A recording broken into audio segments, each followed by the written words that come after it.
You know, it's okay. It's okay. What's up, everybody? Is anybody here? I bet nobody's here. I didn't announce this early enough.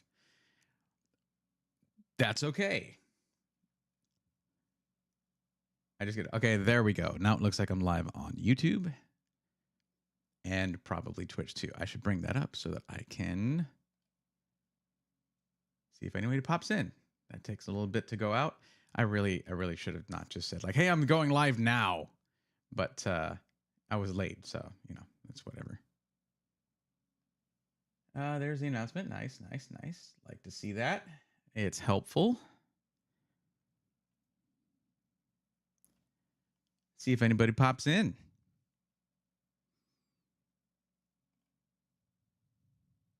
Little Cheeps, good evening. How's it going? Welcome.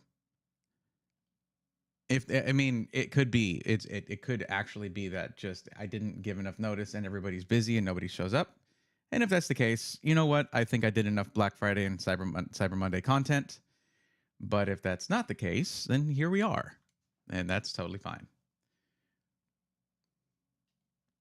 But I do want to point this out. Why is this acting like that?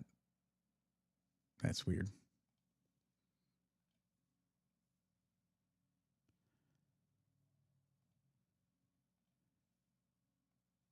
Try popping out chat again. Okay. I do want to share this really quick with you guys. Hey, CuddleBuddy88, what's up? How's it going? iVixer, how's it going? I wanted to share this with y'all. Take a look at this. One person. We're one person away from 31K on YouTube. Who wants to be that person? There's like 5 people here. You're probably already all subscribed already, I guess. But yeah. Just saying. Someone could be that one person right now. I'm just saying. Here, there you go. Even zoom in, make the number bigger. So the big number get bigger by actually making it bigger. Have I ever reviewed AES? No, I have not. They're really just part of they're just like Newegg's in-house SI, the system integrator, basically. And I don't really go for Newegg. If in a pinch, I will. Wow, someone unsubscribed. Very funny, guys. Whoever did that, that's hilarious. That's great. That was a good one. Is it because I said no to AES? I just don't really trust. You know what? Newegg just unsubscribed. That's who it was. Because I said no. I just don't trust Newegg. Like, yeah, they're on their best behavior right now. They're fine in a pinch if you really need a part that you can't find anywhere else. But I just don't really go for Newegg these days. It's just. And there it is. Thank you, everybody. Whoever did that, appreciate it very much. And you are the 31,000th subscriber. If it's someone who is here, like I said, if you're here already, you might already be subscribed. So it isn't, me telling you guys to do it doesn't necessarily mean that you can. But what's up, Awareless? How's it going? Bandit Twins, what's up? Let me get some music going and we can carry on. So there's really not a lot to cover that I haven't already covered in the video in the 2 streams from last week. Did we go back down and back up? Are y'all just playing with my emotions right now? That's kind of messed up. It's kind of messed up if that's what you're doing.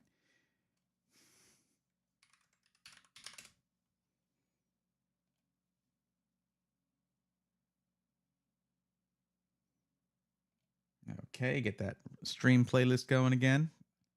It's exclusively backing track right now, but I really do like their stuff. And I got a little inside tip on what might be coming out next from the heads of state over at Backing Track. So that's pretty cool. Let me just make sure my volume isn't insane.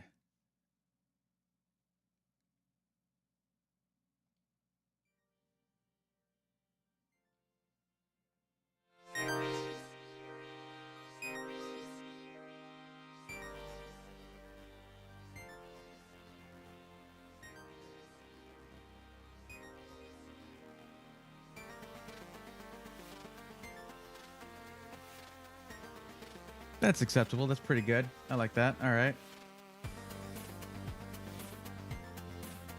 Okay. Bandit Twins, what's up? Thanks for the first time check. Glad to have you here. Zach says, Pop, excited about your Fix It series. Well, it's not a fixing series, it's an upgrading series. If you want a great series for that, you want to check out Fix or Flop from Greg Salazar. That's an awesome series for learning troubleshooting.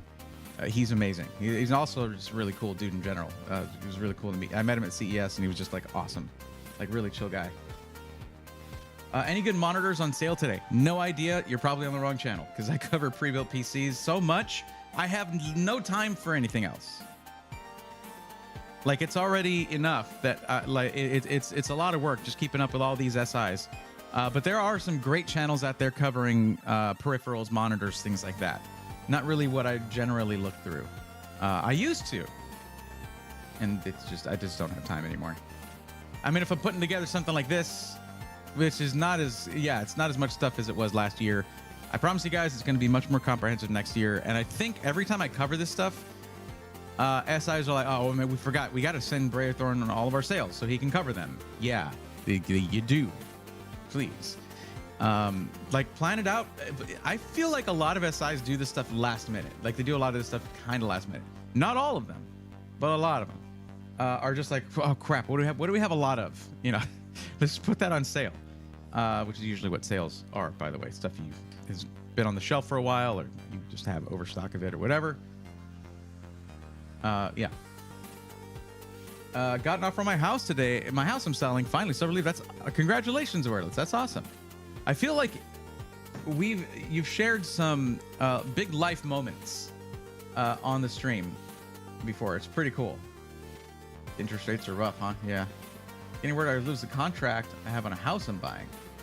That's the trouble. It's a seller's market, but you're both buying and selling.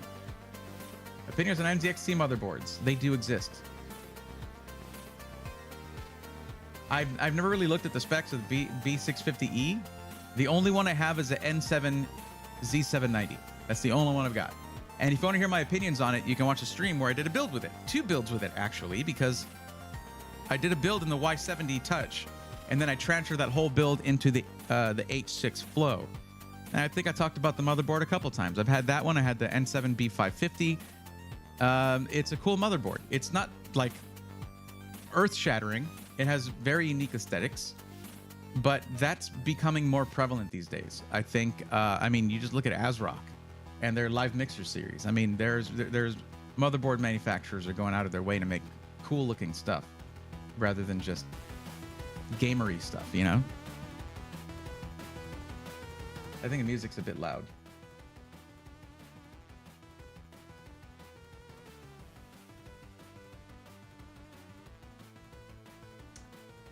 Yeah, I just bought a custom PC on Friday from CLX. I'm looking for a monitor right now as well. Very cool. Yeah, CLX is they're great. I don't cover CLX often enough. I've tried a few times to make content with them, and I always fall through on my side because I think we're always more ambitious. Like I had this the last DreamHack. I had this amazing idea because Roby invited me up there. He was like, "Dude, you got to come up for DreamHack," and I was like, "He's like, I've got a seat at the BYOC for you." I was like, "I'm not gonna not do that." And then when I was there, I was like, "Hey, let me borrow a PC, CLX." And they're like, "Yeah, sure, absolutely." And they got super busy. I basically had one day to film a whole video, and I was like, I didn't get enough footage to make a good video. I have some, and it was I got some pretty funny footage of that, but also just like actual reviews. I got to use it and everything, but like, I didn't have much time with it, unfortunately. Understandable. Company for both my pre-builds just picked one up on Friday off your spreadsheet. Sweet. I hope, did I notate coupon code? Like, I cannot stress enough how cool it is to be able to compound discounts. Like, I'm really glad I'm able to offer that. It's just Stints Built was the only one we weren't able to do that with, but they're a smaller system integrator, man. That's what that's like. You can't just give away the farm when you're still building it. I'm at the upgrade series, right? Everyone finds fault with pre-built, but don't actually upgrade them to grade. I think there are some awesome pre-builts that are complete products right out of the box. But the thing is, games change and become more difficult to run. Your needs change. You might get a hobby. You might need more RAM because you picked up music production, which takes a lot of RAM. You picked up video editing, which takes a lot of RAM. or you need to upgrade your CPU because you want more cores because you picked up, you're writing code, you're getting into programming, and those compiles are taking too long. Whatever the case is, pre-built, rebuilt will be the series for you. And I'm going to tell you this. Listen up to this.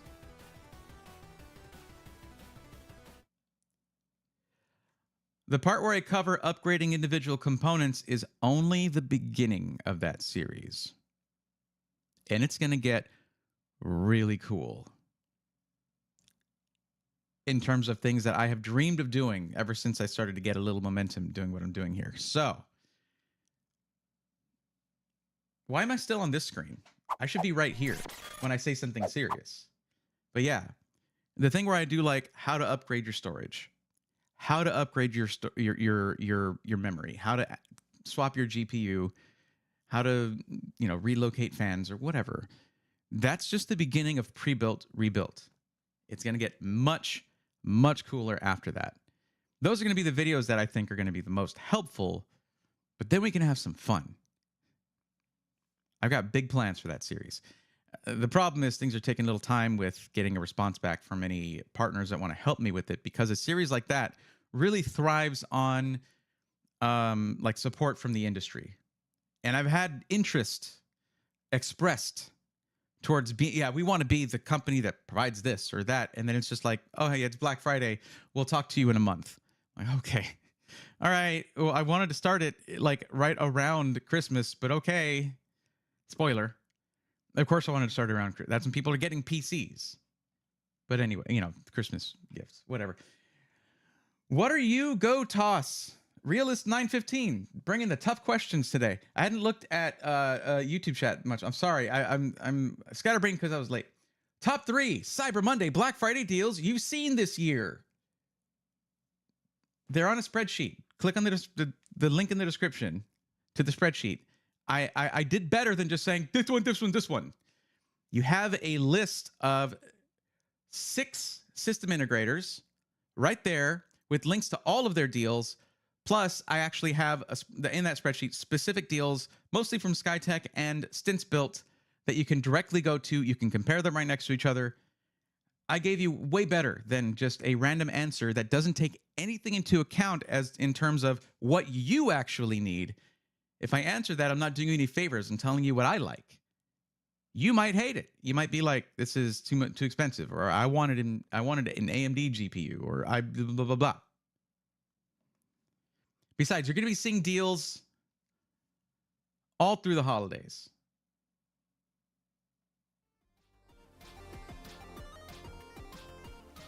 Let's see. I need a deal on a M.2 SSD. Any suggestions? Yes. Check sites that sell those.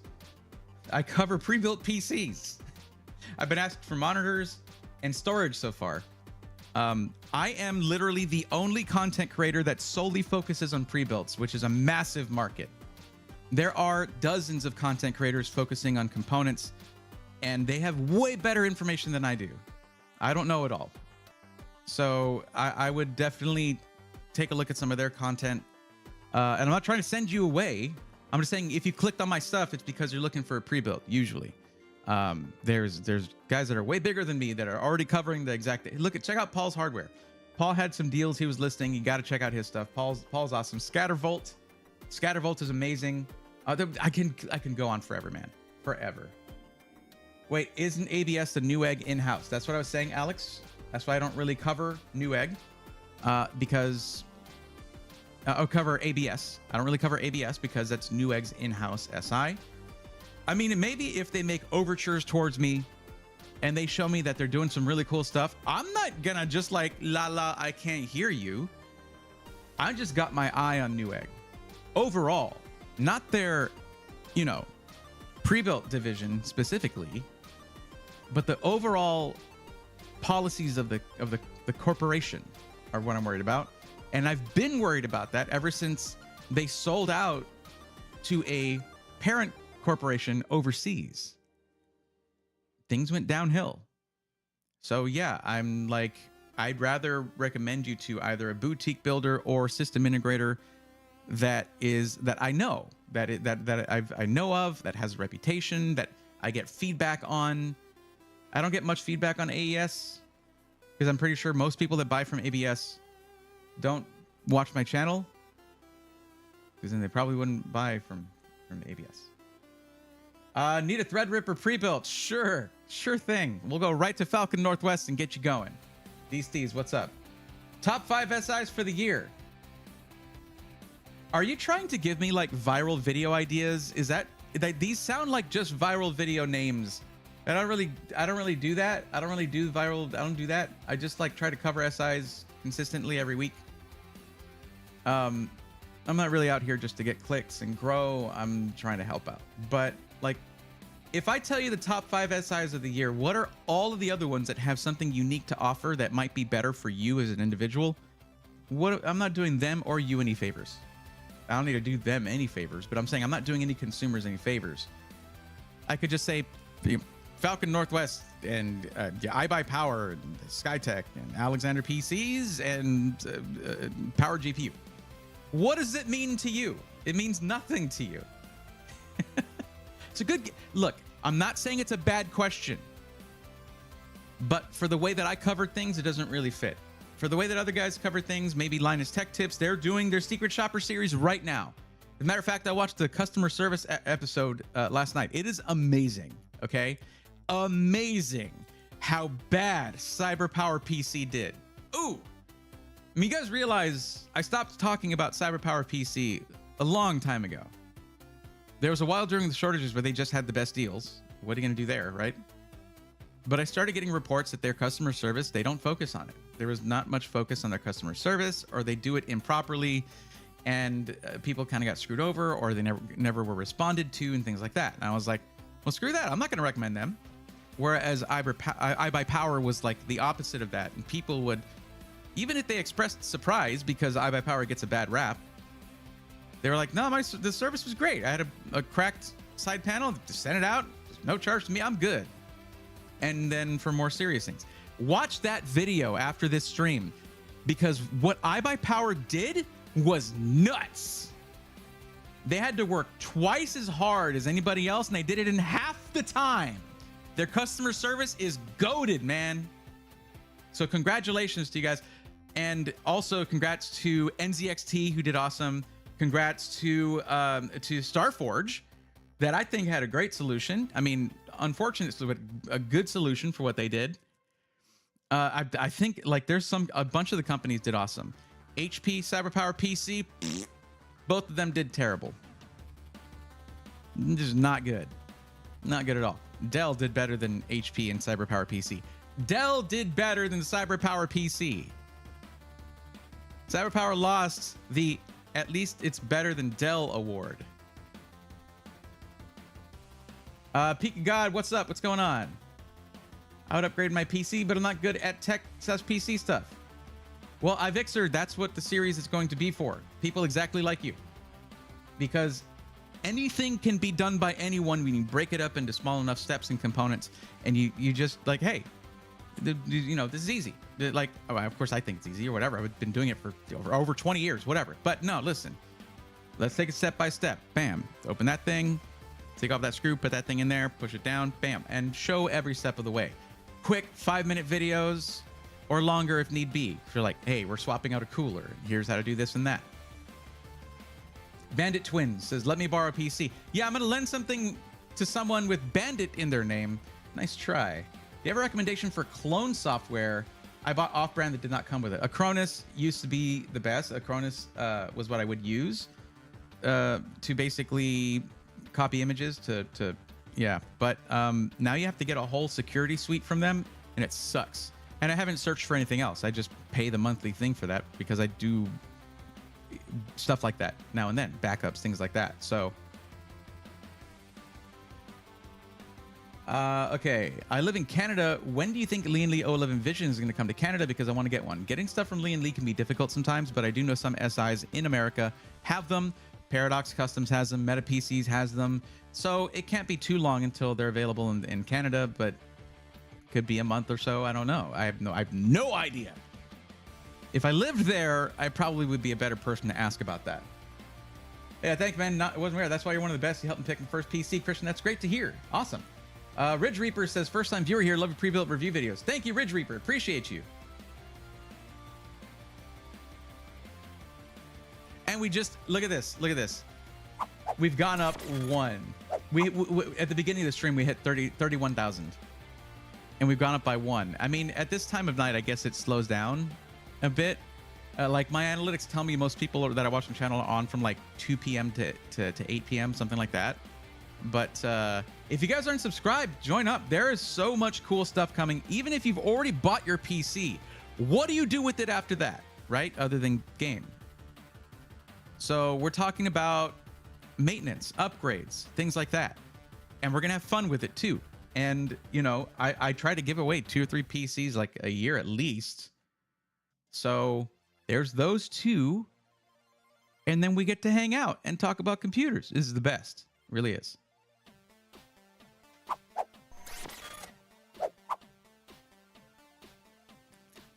Nerf Watergun. Hello, I'm new here. Just looking for a pre-build that can run a game like Call of Duty and also stream it. Okay. Skytech Azure 2 13600K with a 47 Ti is awesome.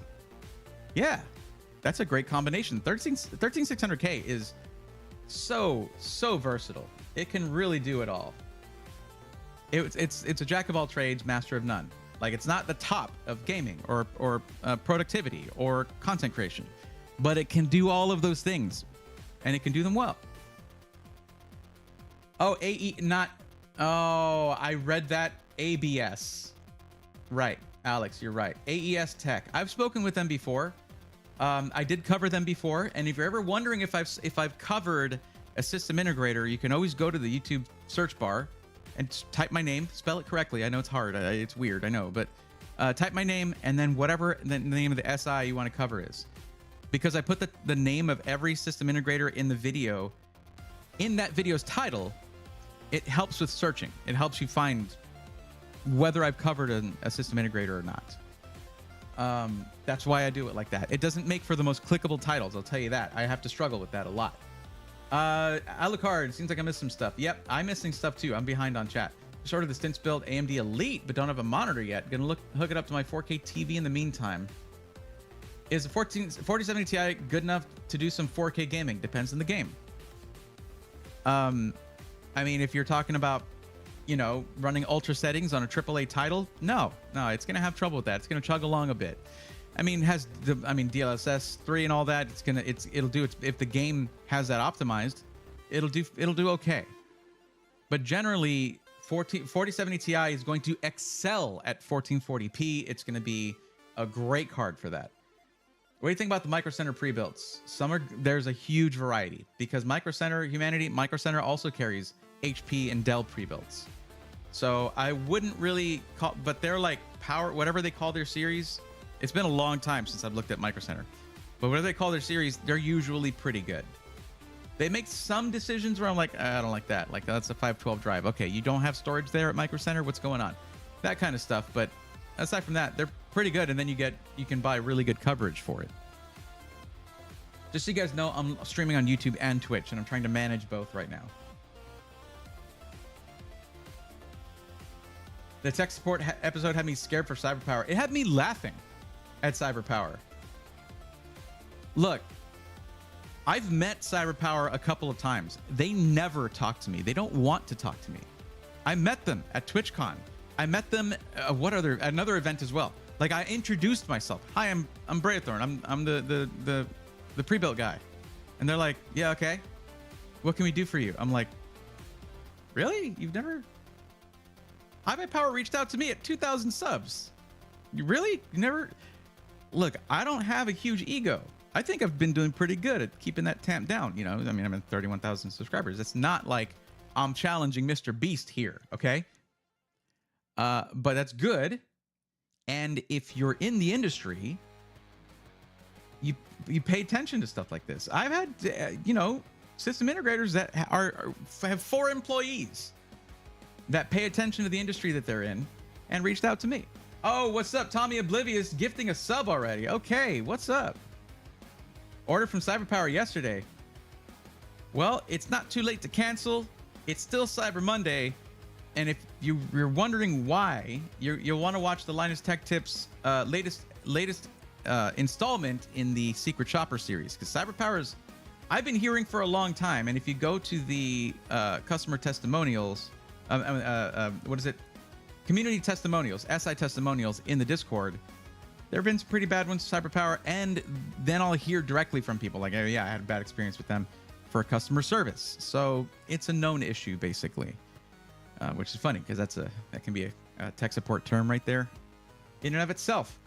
I mean, that's what I got the list. I've got now, if you're looking for a system like you would get from CyberPower or iBuyPower, I can cover iBuyPower some more. I did last Tuesday, but I can look at them again. Last year, I believe I got a spreadsheet from them. They didn't send me one this year, but I didn't remind them to because everything was going nuts. And we have another project we're already working on. So it's on me that I didn't get that information, or I would have had all the iBuyPower systems there. But there are some decent ones. But thank you for the gifted sub. I appreciate that. Power Spec is our line. That's right. That's right. 31,000 more than I have. I mean, yeah, I know. Yeah. I mean, I'm realistic about it, you know? Okay. Let's see. But yeah, AES Tech Gaming, Alex, I have spoken with them and I have looked at them, and it's a good smaller system integrator. If you're looking for that small, sort of more dedicated service, there are several SIs out there like that, and AES is one of them. And the guy seemed really, really genuine, really cool that I spoke with. So yeah, I got nothing bad to say about him. Yeah, didn't have a great experience with CyberPower from PC from Best Buy. But that's a double whammy, because it's CyberPower for one thing, and then you got to deal with Geek Squad. Oh no, no. Yeesh. That must have been fun. Shock and awe, bought a Build Redux, had issues with storage, and customer service was very good. I've heard that about Build Redux off and on. But just like any other company, like they suffered from stuff like the labor shortages, things like that, hardware shortages through all that time. That's when I really was hearing a lot of the stories, like horror stories, when things are bad with most SIs, because they, like iBuyPower, for being the largest SI in North America, they had like 1 or 2 people taking all of the calls and emails for a while because there was labor shortages over there. Labor shortages, people, they didn't have a good work from home thing set up yet, I guess. And it was rough. Honestly, I think CLX is a little overpriced after buying my PC from them, but then again, you're basically paying for the professional assembly and warranty. You can say that about any system integrator for any amount that they add on to the system. Once you choose to go with the pre-built, it's not a bad idea to still compare what it would cost to build it yourself, but understand that you are paying for convenience. And there are hardworking people at these companies who deserve paychecks. They deserve, insurance and healthcare, healthcare and all that. They need a building to work in. The bills for commercial real estate are nuts, and everything you pay for in your life, the business version of that is way more expensive. I was looking at getting a studio, right? At one point, before we got this house, I was looking at getting a studio, and I was like, oh, cool. Commercial power and utilities, commercial internet, it's so expensive. So these places have to keep the doors open. If you're looking at like a smaller system integrator, those fees will be higher, but you get more personalized attention on your build and your service after the fact. But as we saw, both iBuyPower and CyberPower PC are large system integrators, huge even. And iBuyPower just is on another level compared to CyberPower PC. CyberPower PC, it's not the one person they spoke with either, because they spoke with 3 different people at CyberPower PC. And I don't want to spoil it. You guys got to watch that.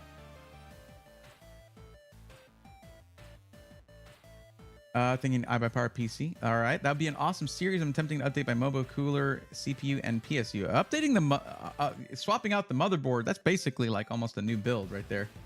By the end of this week. Well, that series is not going to be out by then. Like I said, late December is what I'm aiming for. Could you give me your opinion on my PC parts I'm going to build?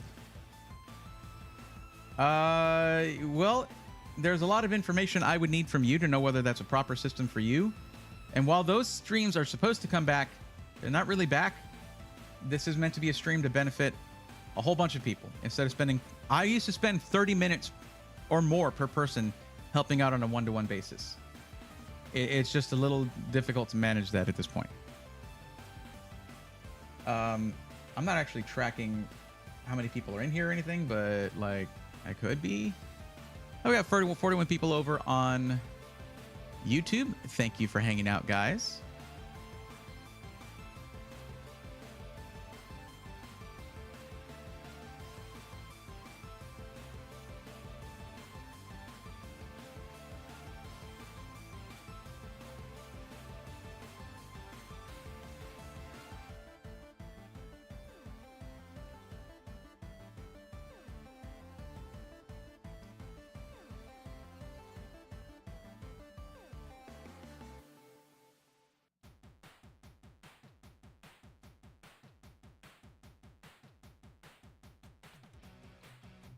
What am I doing?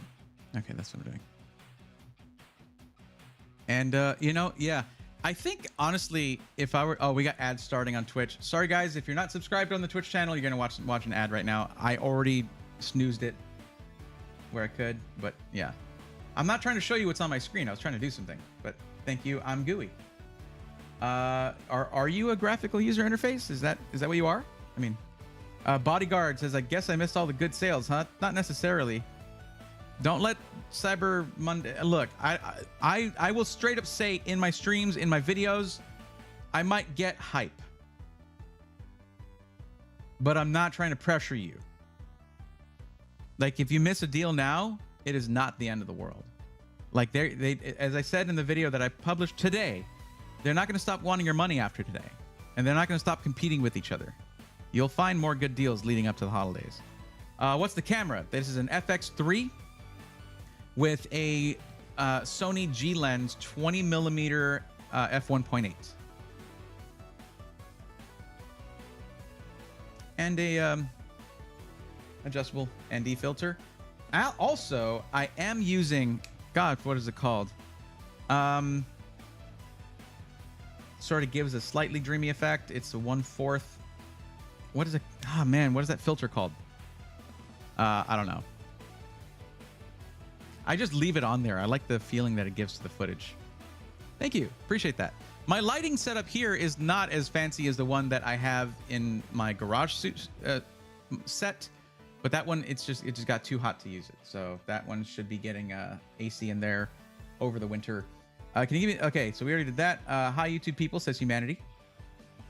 Humanity came over from the Twitch chat there to come say hi. A little olive branch for you guys. You can watch on both Twitch and YouTube if you guys want. It does help support because like I am splitting this to get the most coverage possible, meaning that people who would normally watch on Twitch are watching on YouTube. And my Twitch analytics have been, I just don't, I don't, they won't take away the check mark if you're a partner. I did earn that at one point. I don't feel like I deserve it, but there was a time where it was very busy on the stream, and I qualified for it, so I got it. It's just they're not, supposedly they won't take away your check mark unless you break TOS, which I'm not gonna do. That's why I don't mix my chats. There you go. Just bought a build from Viral. Super impressed. That's awesome. Did I ever get a code with Viral? Oh my God, I haven't talked to those guys in forever, man. Jeez, I'm sorry, Viral. Y'all do some really cool stuff. I mean, we used to cover I've covered them a few times on the channel. But hey, Alucard, it's another, you could say, I don't know. You don't have to be as into this montage as I was watching the montage over, because I was like, oh, I think this is one of my best montages ever for the Prism 3 review. And I was watching it and I was like, I shouldn't have cut between those shots. I should let them be long, sweeping shots rather than sort of trying to do this. Yeah. Jimmy Python's my favorite song from the new backing track album. Well, Alucard, there's going to be another new one at one point. I was being told by Will. Pretty soon. But not soon. It's just pretty soon. I don't have a date for it. I don't have like a known date for it or anything. But it should be pretty good. I'm looking forward to that. Bought the Eclipse off your spreadsheet for a total of 3,400. That's a banging system right there. That thing is like top of the line right there. That's awesome. What would the discount have been on that one? Like $95? The coupon code would have come in clutch there. Hope you used it. HP has a 45. No, you're gonna put something as hot running as a 4090 in one of their cases. They're getting better. They're getting HP. Listen to me, y'all are getting better with your cases and your use of standard ATX parts. You're not there yet.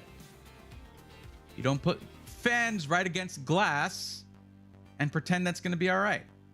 But they are getting a little better. The 45L, I think, is actually decent with airflow. It is, if I'm not mistaken. But you're still looking at something. I believe they still have a lockdown BIOS for overclock. For XMP. You just can't really do anything with it if you ever need to. You're a bit locked down in that one, if I'm not mistaken. Don't quote me on that. I would need to do my. I don't pay attention to OEMs all that much. I would rather just you get a system that's just all off-the-shelf components. Why not? It's far better. Are we going to see Azure again? It's written coming soon on Newegg, but nothing till now. The Azure, as in the Skytech Azure? Were you looking for the Skytech PC on Newegg? Because my spreadsheet that you can check in the link in the description there, that takes you directly to Skytech, and they still have the Azure. If you're talking about the 2, I don't know that they have the 1 still. Pardon me.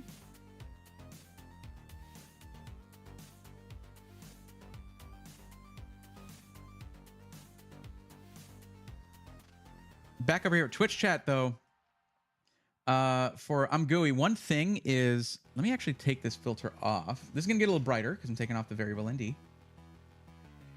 So it gives it such a moody look in here, I guess. But look, variable ND filter is so good to have. I definitely recommend one. Black Pro Mist. That's what it is. It's a Tiffin Black Pro Mist 1/4. So this looks a lot more crisp now, right? I actually like the way that this softens up the image. It's a matter of opinion, I suppose. And usually I would rock the 1/8 on here for just doing like my A-cam. But I don't know where it is, and I feel real bad about that.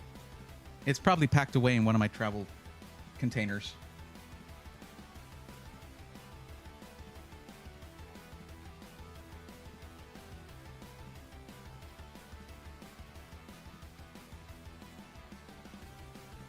And the variable ND is a newer, newer variable ND. I buy so much.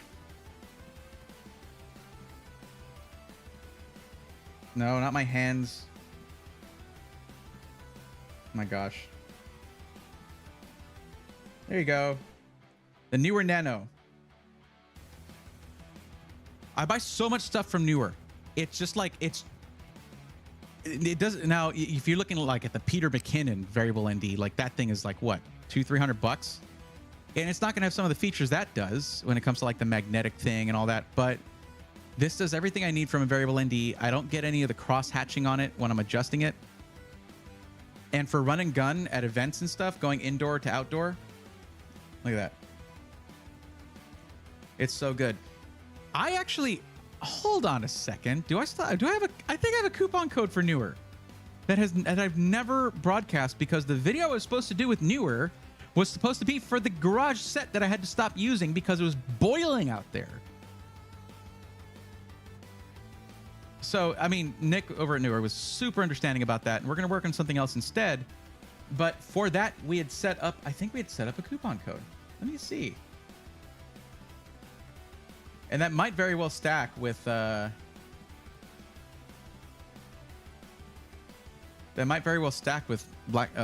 Monday things. Let me see.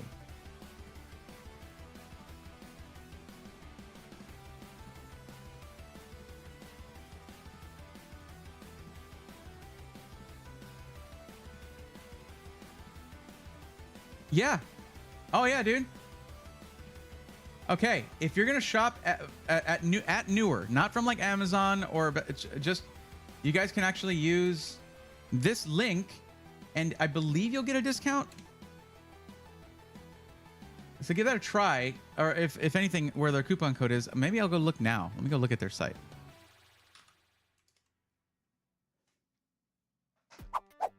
Okay, Cyber Monday site wide, 20% off. Don't, those things never last long. Okay. Extra 10% off on orders over 500, 20% off the whole site. So you're looking for streaming lights, right? Say you're looking for something like that.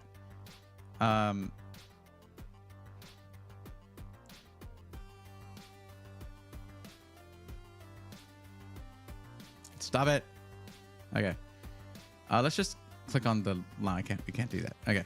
Let's look at their new stuff. They have tube lights now, which I want. I want those.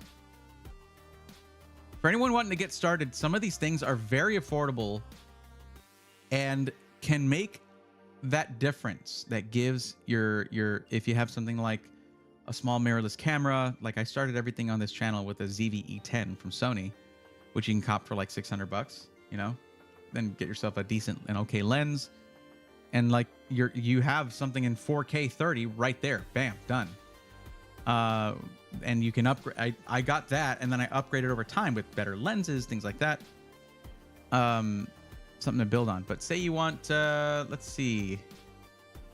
There's all their newer stuff, but I don't see the stream lights in here. So we'll go to all categories, professional light. We'll go to bicolor LED lights. Their package of the dual pack of stream lights should be in here.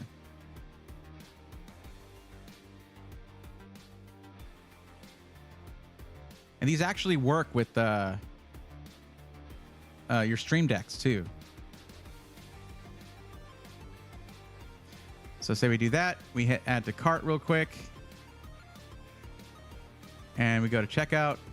So that went from $129. Now these hook up. You can use the app. You can use a Stream Deck rather. I don't. There doesn't look like there's a coupon code. So if we go instead, yeah. So it was $91. So go there. Go back to this. Let's look in the cart.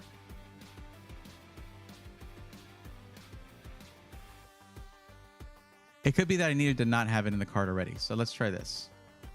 Let's go to a... It could be that it doesn't stack. 30% off is on that light is really good. So I can't really complain about that. Say we go to a guest window.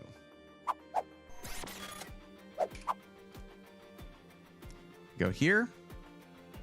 All categories. Go to the same light. There's not going to be anything in the cart, so I'll just find it again. And where was it? Right there. And we add it to the cart. Okay, it looks like my discount doesn't stack, but you're already getting $38 off, $38.99. It's already 30% off, so I get that. That makes sense.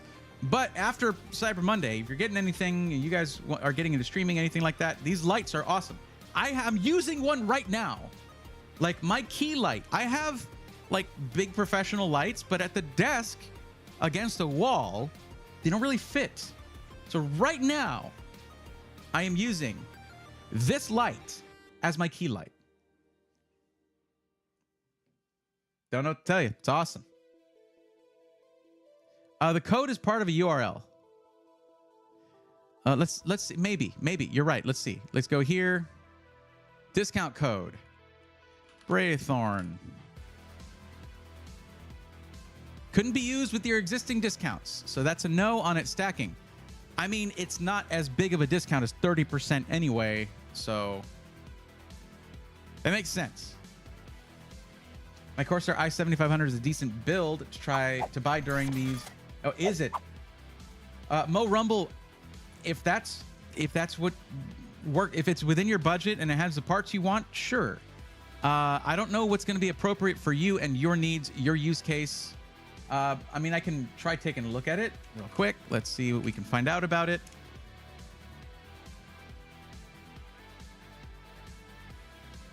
What are you trying to do with your PC? Commuting home to a Bray stream. That's what I'm talking about. There you go, Gotham guy. Hope the traffic over there in Gotham isn't too bad.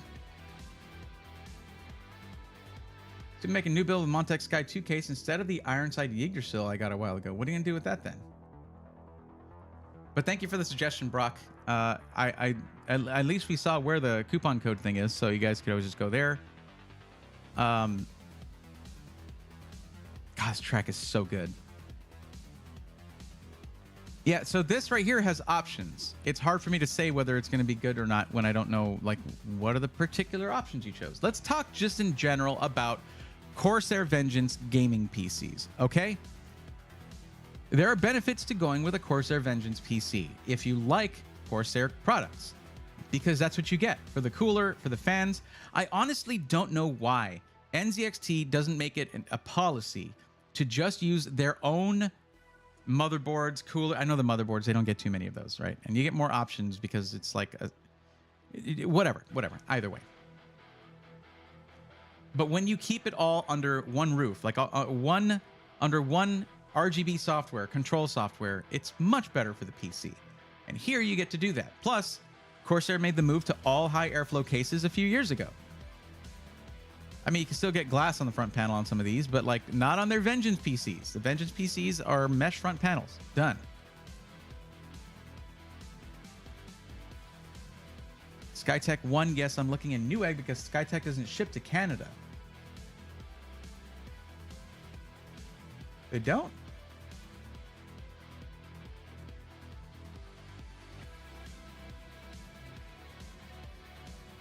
I mean, if I were you, I would just go to quoted.tech.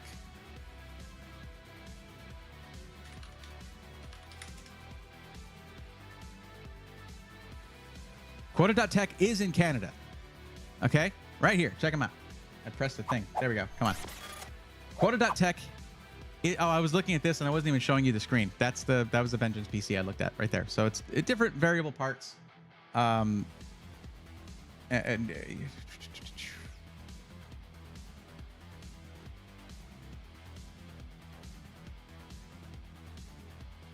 Yeah, it's Mo Rumble. Right. There we go.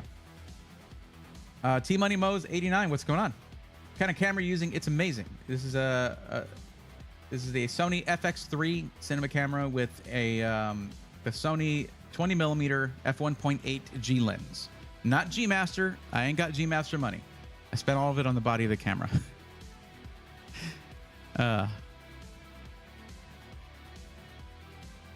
I've been looking for a pre-built since September. I decided not to buy one yet because the 4080s, 4090s I need for VR games that need it aren't any cheaper, even with Black Friday, Cyber Monday deals. Tom Fahey, 4090s skyrocketed in price. There's a shortage right now. There was a ban in China on selling them 4090s.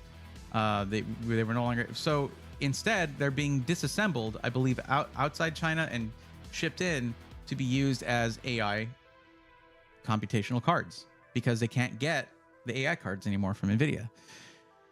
And this is something that I talked about a long time ago. I was like, yeah, we're gonna be in another shortage. It's coming. It's gonna happen because of AI this time, rather than, I mean, you want to know how much people want AI hardware? NVIDIA's getting like 900% profit on their AI cards. People will pay anything to get that stuff because everyone wants to hear that this and that is that it got AI. It's the changing the future of bleh, the changing the future of and changing the future of bleh.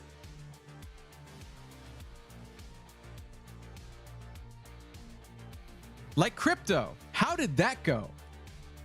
Crypto is amazing, isn't it? Let's create myriad decentralized currencies and then be complete idiots and centralize it within non-regulated firms that can then steal all of our money. And then we're like, oh my goodness, the guy was not a good person?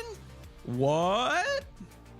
Why create something that's decentralized and then immediately centralize it?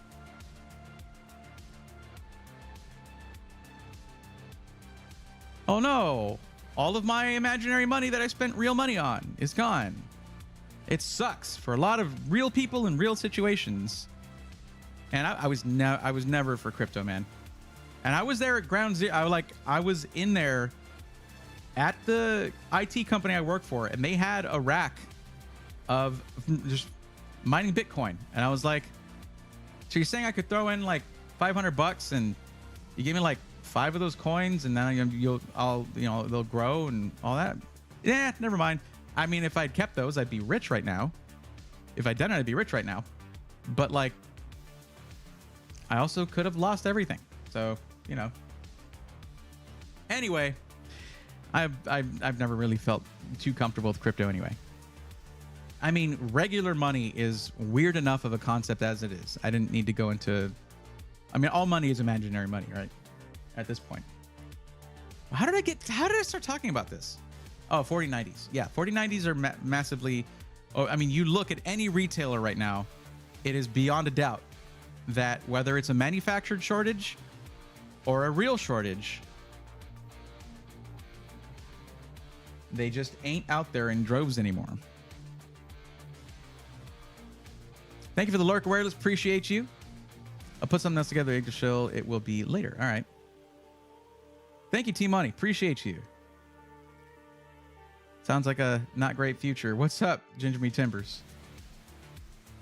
Cuddle Buddy. Well, there's plenty of those out there. Hey, Igor1980. Thank you for the Prime sub, my friend. Welcome to the Swarm. Join the Discord. I haven't, I don't get to hang out on Discord that much anymore, but I want to. I wish we had started like gaming on there. I would have totally gamed with you guys. It's just that I don't have time to play games anymore. It's not part of my everyday thing anymore. Saw third-party retail asking $3K for a 4090. Yep. It's right back to where it was before, where the best way to get certain GPUs anyway at this point, system integrators. That's how it was when I started all this. Gotham Guy had some good advice for everybody. Drop a like if you're ever on the YouTube stream. I appreciate that very, very much. We're not really getting too into the weeds on actually covering stuff here, but I was talking about Quoted Tech because Quoted Tech has repeatedly gotten great feedback from members of the community that are in Canada who have gotten a system from them. And they're always just really upfront, really nice. And yes, prices are warped in Canada because of the duties that you have to pay to get parts over there or PCs over there. But with this, you can get it built for you right there in Canada. And right now, Cyber Week gets you $100 off, and you have a coupon code that goes a little something like, well, it goes a little something like that. Breathorn, right there. And that might stack. Let's actually find out real quick. Yes. Cookies. Got the music a bit loud. That's why I'm yelling. Okay, let's look at desktops. And I don't know. We'll just click on this one here. On the Frontier here. Sure. So let's... Okay, so we get... Oh, they changed stuff up. Look at this. So you have a basic version. Remember, this is all in Canadian. Which I believe we can change. But it looks like they have some pre-spec'd out systems here that you can then customize. That's a pretty big leap, though. This one doesn't... Why? Okay. Why use a 5600G if you're going to have a dedicated GPU? You're losing out on bandwidth to like your memory because some of it is dedicated to the iGPU. Otherwise, 500 gig. All right. I gotta talk to Kevin. I'm gonna have to talk. Look, here's one thing you guys can look forward to coming out before the end of the year. And this is gonna ruffle some feathers. Because I'm not unaware that it's hard to run an SI. Okay.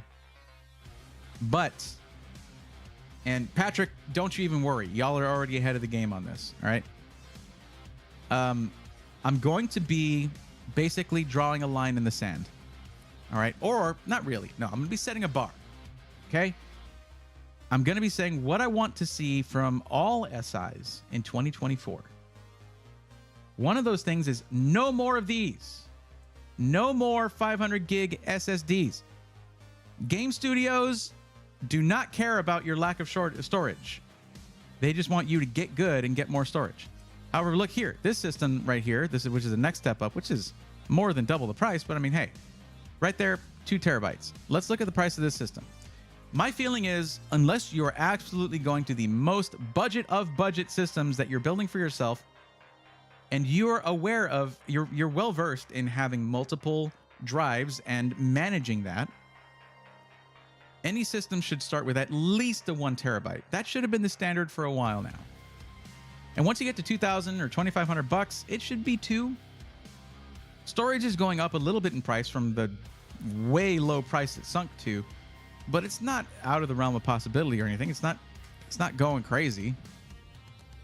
Let me just convert this real quick.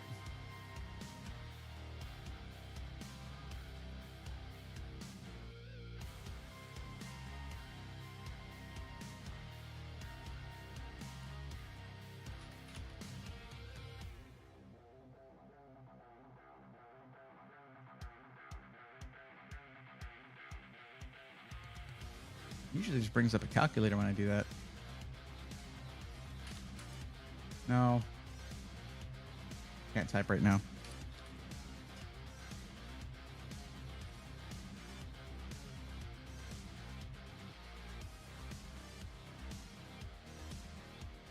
Okay, so this is $2,162 right here for this system.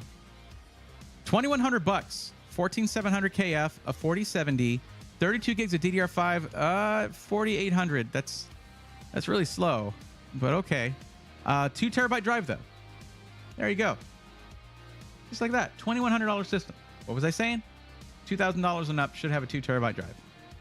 And that number, that price point, should slowly go down. All right. So I'm going to be talking about that. I'm going to be talking about if you wait, what was it? Try doing it out of a closet. Yeah, I know. Did y'all move? Have y'all moved to a facility yet, or not?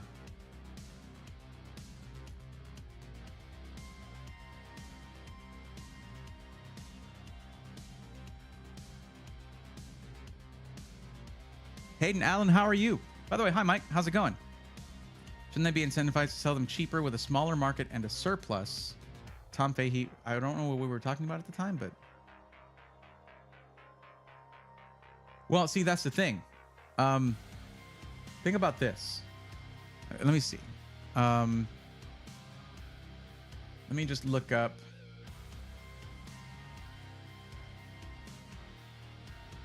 Oh my God. I hate going from 4K to 1080p because Windows doesn't handle that well.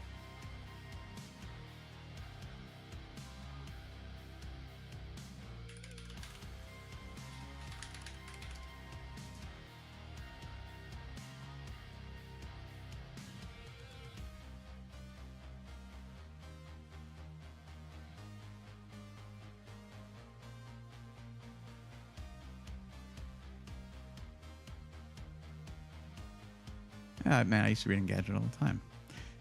Okay. NVIDIA announced revenue of $13.51 billion in the second quarter, more than doubling the $6.7 billion it made last year and crushing market expectations. So they more than doubled the revenue compared to last year because of their, and this basically goes into how AI is doing that. NVIDIA went hard. They went hard in the paint, pushing DLSS, pushing AI, DLSS, all of that. That was like their gambit. That was their risk. The H100 Tensor Core GPU is the one that everybody wants.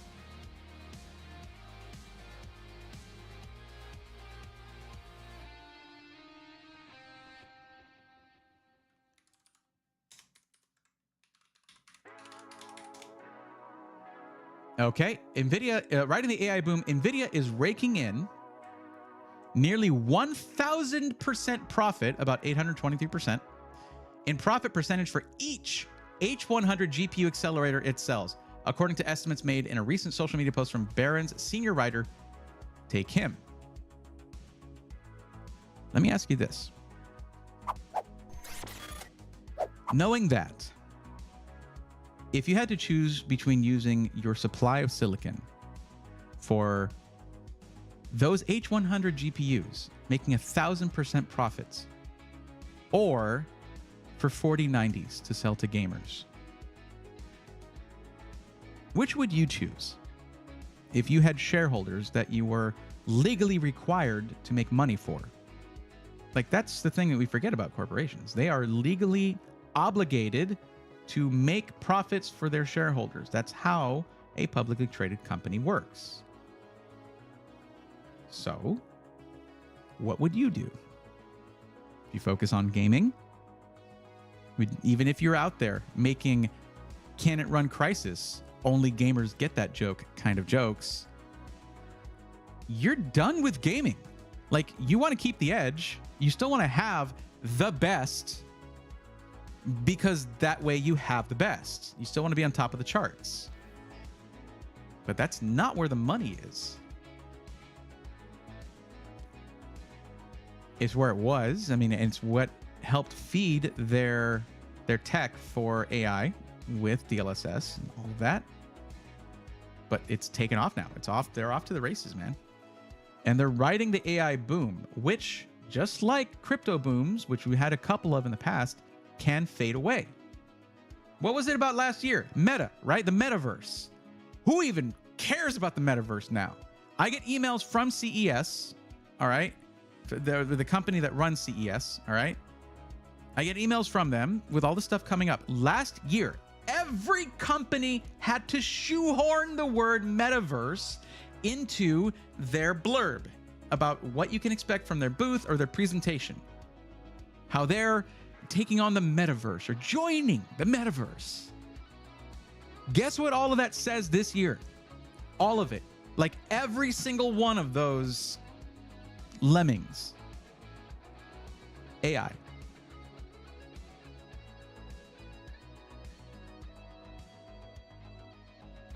Won't someone think of the shareholders? Oh no, Patrick ain't. Oh no. I can't have this. I can't have this. Not you, Patrick. There you go, buddy. But hey, Natalie, nice to see you. Walrus King, thoughts on NZXT? They're great. NZXT's good. I had an issue with a system I reviewed from them, and they were like, we're going to fix all of that. We're going to fix our QC. And I'm like, okay, cool. They are killing it when it comes to the case game. Their new coolers, everyone's using them. Like when you see reviews and stuff on, like, if anyone reviewed a Threadripper system, they were doing that on an NZXT AIO for the most part. Like they're doing great. I like the new Starforge page says the machine. I'll have to check that out. Okay. If you can't sell to China, only America, etc., it seems like you would have a surplus of 4090s and a smaller market. I'm honestly trying to understand why it doesn't mean cheaper prices. Tom, NVIDIA doesn't want the price to go down on their product because it affects the perceived value of their products. They were desperate when prices crashed on GPUs. What, like a year and a half ago? Prices plummeted on GPUs. I mean, you were seeing cards that had been $1,600, $1,700 down to like $600, $700 at the time. And that's when that famous call went out, the shareholder call, where it was literally Jensen Huang saying the quiet part out loud so the shareholders would get, have faith in them. Saying, we're going to control the supply in the market of our products in order to maintain their value. That's manipulating the market, right? Well, companies have been doing that for a long time. It's nothing new. It's just that NVIDIA does it blatantly, but they do it pretty well. We're supposed to be looking at Cyber Monday deals, but I'm getting off track. Look, guys, I'm going to be honest with you. I am so exhausted. I haven't really stopped working since about 2 weeks ago when it comes to all this stuff. Before that, even, because the launch of 14th gen Intel and the video I did with the Falcon Northwest system, it would just continued after that. Continuous. And then two build streams, like one after another with the 2 case launches. And then this review video that I just launched, plus regular content, plus the streams for Black Friday and Cyber Monday and all this stuff. It's been nonstop. I have not slept much, and I just didn't want to miss this one tonight. What time is that? It's 9. It's going to be 10 o'clock here. Mike, I don't have you shadow banned. I can see the stuff that you're saying. It's just, it's usually pretty densely packed, and I you know, I can have a conversation with just you or with everyone.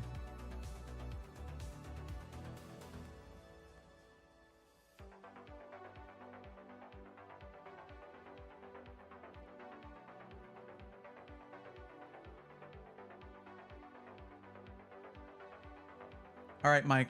Okay.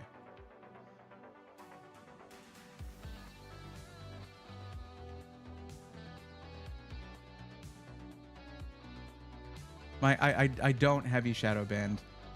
The full nerd doesn't have you shadow banned. You've asked over there too, and or where were you asking about that? You were asking about that somewhere. You're like, you even asked me if Dr. Ian Cuttress told me to ignore you. We were talking about the industry, not someone in my chat. Like, I don't know what's going on, man. But if you're saying that Jensen Huang didn't vocally state that they were going to their shareholders, they were going to be controlling their supply in the supply chain. I don't know what to tell you because it's an audible recording of him saying that. They have not denied it. So I'm not perpetuating anything here. I'm stating things that many other tech content creators and reporting has said. And besides, yeah, it's an estimate. The profit amount is an estimate, okay? I doubt that they're they're running a charity over there, so how did they get that record revenue then? How do they more than double the revenue from one year to the next?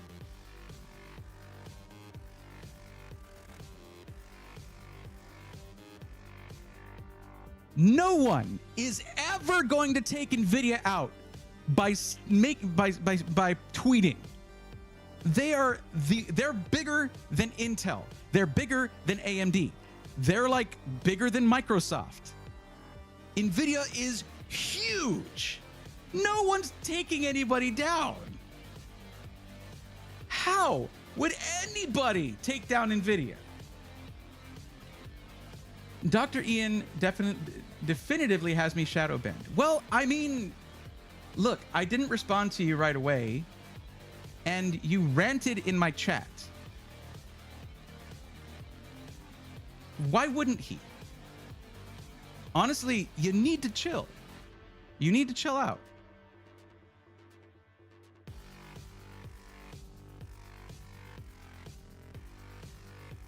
Yo, it was nice seeing you at TwitchCon. Yeah, Dr. Dilly, what's up? How's it going? By the way, this is all going on in the YouTube chat. So for the Twitch chat, don't even worry about it. You're good.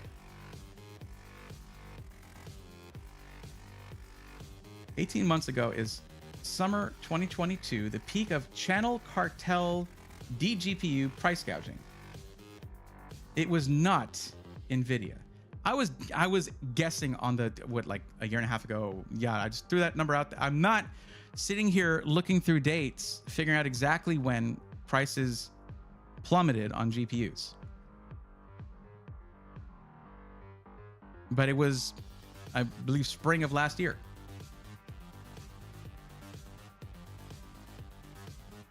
Nvidia is now the 5th company that broke the billions, trillions in net worth. Yeah, Nvidia flooded the market with their 30 series, right? So that they did something unprecedented, which is where they launched their next gen GPUs along with continuing to push and said, okay, here's a product stack. At the top is 40 series and mid-range and bottom is 30 series. It's old stuff down here, and the people with more money get the new stuff. And oh, by the way, as you're here championing Nvidia, why don't we go ahead and bring up the two versions of the 4080 Boy, what an amazing move that was. Definitely not price gouging people. Definitely not trying to use their naming schema to just like, seriously, the price difference between a 3080 and a 4080 from one generation to the next nearly doubled. They're not a good company. They don't care about you. They don't care about me. Jensen has been well documented to change the price of a GPU they're launching before going up on the stage. It's just the thing he does. So let's talk about that 4080, huh? What happened with that? You forgive me. Okay, I appreciate you forgiving me for you making accusations to me. Thank you for forgiving me for what you were doing. That is very gracious of you, Mike.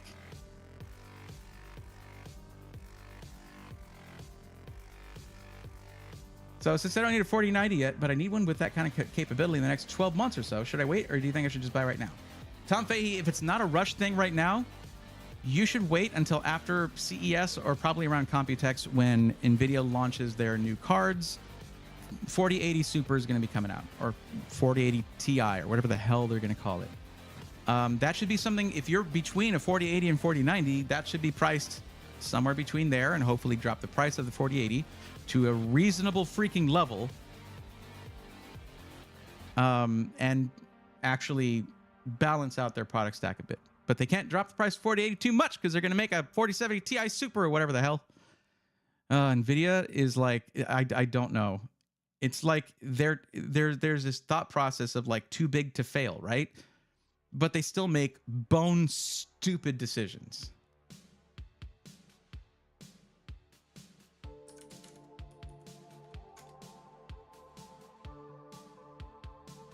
Yeah. Who remembers this? Who remembers this from this titan of industry here? One of the largest, probably one of the largest tech companies in the world, period. Who remembers this little gem right here? Huh?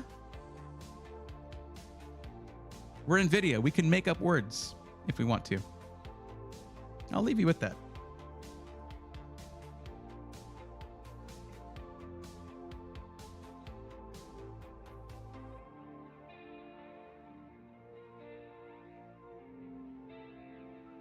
Keep forgetting mute. Unmute. NVIDIA's especially slippery and anti-consumer, says Technicolor Tube. Yeah. Well, now here's the thing. I wouldn't say they're like, though they have anti-consumer practices, they love consumers. That's where their money comes from. Well, no, their money comes from enterprise, really. But still, Igor, hey, Braithorn, gonna miss you at DreamHack Atlanta. Roby got a bunch of us to go. He didn't tell me nothing. He didn't get me to go. But it's okay. I got a lot going on, and I think he knows that. Yo, Ndank, what's up, buddy? How's it going? Everybody say hello to the CEO of Starforge over here. How's it going? I'm sorry that I didn't have you guys in the Cyber Monday vid. We didn't really talk about it much. I know we didn't like. I was way behind on reaching out to everybody and getting deals and information. It was really me. But until consumers start to make other choices, though, well. The one thing that I think is going to keep NVIDIA in line is going to be possibly Intel. And AMD is stepping up their game on encoding, which was very welcome. They're playing shenanigans with their product stack as well. They're not innocent of that. Yeah, I just like having this up on the screen. It's fantastic. I mean, it's great. 2022 was not a good year for NVIDIA. It was a very, very tough year for NVIDIA. Poor NVIDIA. With their only making $6+ billion profits, $6+ billion revenue, excuse me. It's not, that's very different. With when all their precious GPUs tanked in price in the first half of the year, and they panicked and told their shareholders, yeah, we're gonna fix this. And you know what? They did. Limiting supply. I mean, it's all they had to do. What's up, Asteri? How's it going? Hi, I see you there. I see you lurking. Thank you for the lurk. I appreciate that. I hope all is well. AI told him to do it, says Demondred81. Is that a reference to the Wheel of Time? Is that a Wheel of Time reference? And I'm not talking about the series. I'm upset that they named the series that. They should not have. It is not the Wheel of Time. Anyway, I remember that hiccup. Oh, yeah. Of course, Nick, you do know Patrick right there. Sell the 408012 gig to put in my Snow Height Y40. Oh, nice. Yeah. Yeah, you should totally put that 408012 gig in there.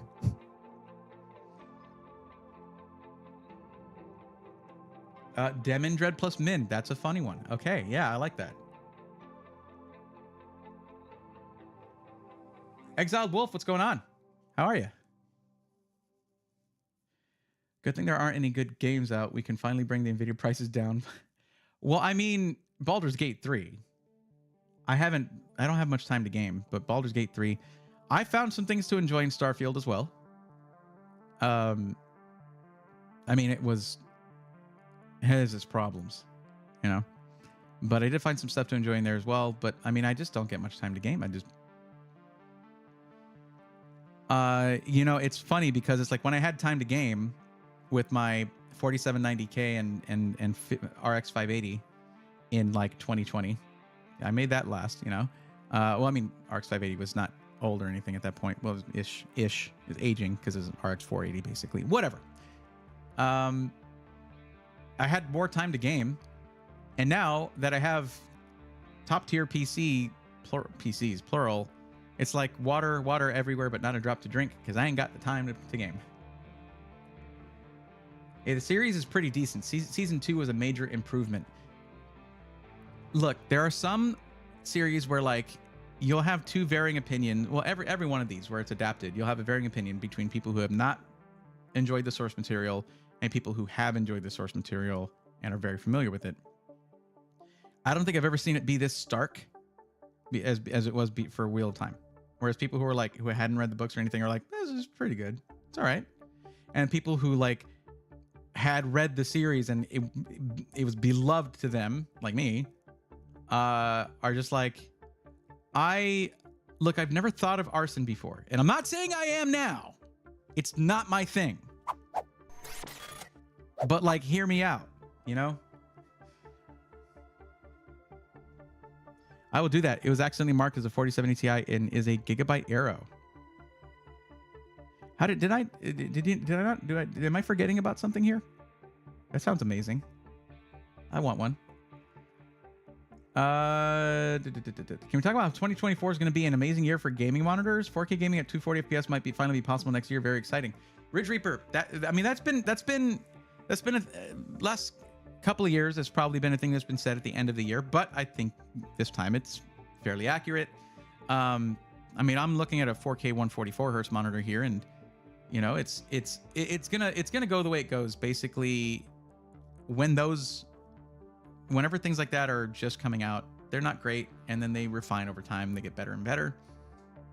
I mean, isn't there already a 4K 240 hertz monitor out there? I don't know. Humanity's right. Braid needs a vacation, but basically, every time I travel, it's work. I felt season 2 followed enough of the beats from The Great Hunt and The Dragon Reborn where I wasn't offended. Better than The Witcher in that regard.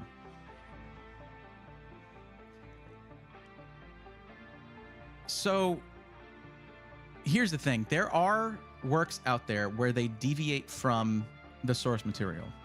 Scott Pilgrim, the Scott Pilgrim anime, yes. And yes, that's what it is. It's been settled. It's an anime, all right? It's produced in an animation studio in Japan by a Japanese staff for the Japanese audience and American audience. It's an anime, all right? Anyways, star-studded Japanese voiceover cast, by the way. Anyway, they deviated from the source material beautifully. It was amazing. It's awesome. It's so good, and it only serves to help you explore the characters even better. Look at One Piece live action, right? They didn't deviate necessarily from the source material, but boy, did they truncate it, but on purpose, and they did it really, really well. Trying to get the East Blue Saga out of the way, get that done, get to the grand line, man. Because like ain't nobody got no 70 to 100 episodes to wait around, right? Live action series, pretty expensive to produce. And they did awesome. They cast it perfectly. Just don't know what they're going to do about Tony Chopper, man. You don't want to mess that up. You can't mess that up. Okay? Integral to the series. One of the best characters. You can't mess that up. Heck, even TLOU had pretty meaningful deviation, The Last of Us, but in a way that works so well for the change in medium. Yeah, and it's about respecting the source material and making decisions that further the story rather than make it easier to tell, right? That's what they did with The Wheel of Time, and I couldn't make it to the end of the first episode because I was like, no, I need to see if this continues. Like, I need to, like, I was gonna go in spoiler free and see for myself. I saw, and I was like, they're doing what? He's married? He was, what? Who? What show is this? There were things that they chose to do that I could not see them fixing. I could not see them fix it. Yeah, I got way off topic, man. Baldur's Gate 3 does not require 3060 to 4090. Well, yeah, but you're talking about games. If you can't say no good games came out this year. That same thing that Pete or Premiere 2 said on Trash Taste, and then he walked it back and he was like, they're all sequels. There's no new IPs. What I'm talking about. And I was like, you know what? Okay, it's Baldur's Gate 3, so I could see how you might think that if you don't really give it some time and play it. Mr. Heavy Hitters, what's up? How's it going? Hey, Alan. So I'm building my first PC, but I don't know which case to get. Either the G500A or the Asus TUF GT502, both in white. I think they're both beautiful cases, but it's hard to choose. Well, I would say, hey, Alan, do you like a dual chamber case? Is that what you want? Dual chamber cases offer some very nice benefits in that you have more room for cable management, things like that. Your power supply is off to the, you don't have that big chunk of the inside of the case taken up. You have bottom airflow. And that's what you're going to get with the GT502. With the G500A, you get a much more compact case, still very lovely, but you don't get that glass on the front. You don't get two angles, basically, or that 45 degrees of angle to see all your stuff. Yeah, it just depends on the aesthetic. They're both good cases. Both good choices. And yes, guys, I'm switching back and forth between YouTube. I'm not showing any deals here, man. What is going on with this Cyber Monday stream? And Asteri, I've been good. By the way, just been working. Hoping well, Bray, just staying warm in my Twitch jacket while at work. Nice. Yeah, I'm, it gets warm in here. I'm basically thinking whenever I do the mini split AC for the garage, this room is right next to my garage. I'm probably gonna do the 2 indoor units for that because this room gets hot too. And this is where I do all my editing. Thought season 1 of World Time was absolute dumpster fire though. I'm not even sure they made the story easier to tell. They just felt lost with the world building and pacing of it all. Look, Robert Jordan, let's be honest, did not make it easy on them. And I mean, neither did Tolkien, right? But like Peter Jackson and all of the amazingly talented people there knocked the Lord of the Rings out of the park. Let's not talk about The Hobbit. We're not going to do that. Or whatever the series is that they have that is apparently not great. But there's an overabundance of source material for you. But that's much better known than The Wheel of Time, even though The Wheel of Time is one of the largest, like one of the most successful fantasy series that's in that niche, right? Anyway, can't believe that. I believe the Samsung Neo G8 is 4K 240, but it has poor reviews. Ridge Reaper, what am I saying? Those first versions of the next gen things are usually pretty bad for one reason or another. So I like to let that mature a bit before I really spend any money on it, basically. Fine wine for everything, basically. Yeah. Both are around the same price on Amazon. Baldur's Gate 3, yeah. I play it fine with my 1080 Ti. Yeah, absolutely. I was just talking about the, good games did come out this year, but I mean, Tears of the Kingdom is not even a PC game, and I loved that game. It was a bit polarizing for some, I know, but most everyone I talked to about it was like, dude, it was amazing. What is a good pre-build for mods and high FPS games? Wolfie Storm, you want... If it's high FPS games, I mean, I don't know what resolution you're talking about. We're talking about like 1080p, 1440p, 4K.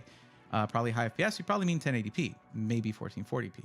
There's a lot missing from your question when it comes to me giving you a good answer. There are a lot of great pre-builds for that. But if you don't know what resolution you're going to be gaming at, you don't know what GPU you need. You need to figure that stuff out first before you spend any money at all. Is the RX 7700X a good pairing with the 4070? What are you trying to do with it?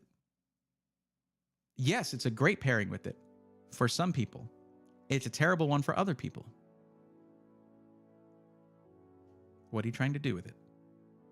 Are you gaming? Are you doing SolidWorks? Unreal Engine stuff? You working on some video games over there? Doing some programming? Cranking out some G code? Do some CNC? What are you doing? I don't know what you're doing. I can't answer you. I don't know. If I just answer without asking questions or knowing that stuff, I'm not helping anybody. Any recommendations for best custom PC SIs? Yes, Caballero family, check the spreadsheet that is linked in the description of the YouTube stream. Click on that. It is full of suggestions. I put out a video today as well going over those suggestions. And honestly, with that video, I don't know why I streamed tonight, because like it really covers everything. The video I put out today is a more condensed. It has answers, and also the spreadsheet there, I wasn't able to populate it with as much as I wanted to, but it does separate by price, by budget, okay? But there are, in the very top of that, here, I'll show you right here, in the very top of it here, some really helpful links to some of the sites that I was able to verify sales and verify if discounts stacked with them. And that was my goal for this Cyber Monday, Black Friday thing. Find places where my coupon code stacked a discount with their already discounted price. That was what I was looking for. So that sort of, the only one that's in here that doesn't work for is Stints Built. But Stints is the only person who reached out with like, he already had all the spreadsheet information ready for me. Bam, here you go. There are my deals. You want to get coverage from me on these days? Have something organized, ready to go, plan your stuff out in advance, and have something specific that people can look for so I sort of know how to categorize it. I don't want you to build a sale around me if you're a system integrator, but I'm just saying that can help get coverage from me, because God, it's so much to sort through otherwise. So much. But looking at the top here, you'll have things like, hey, all ready to ship systems for Meta PCs and Power GPU are on sale. Coupon code stacks with the discount. That's where the link is, and there's the coupon code. There you go. My goal, one of my goals with this channel is to be able to provide you with a discount at any time of the year for the system integrator of your choice with the ones that I trust. That's my goal.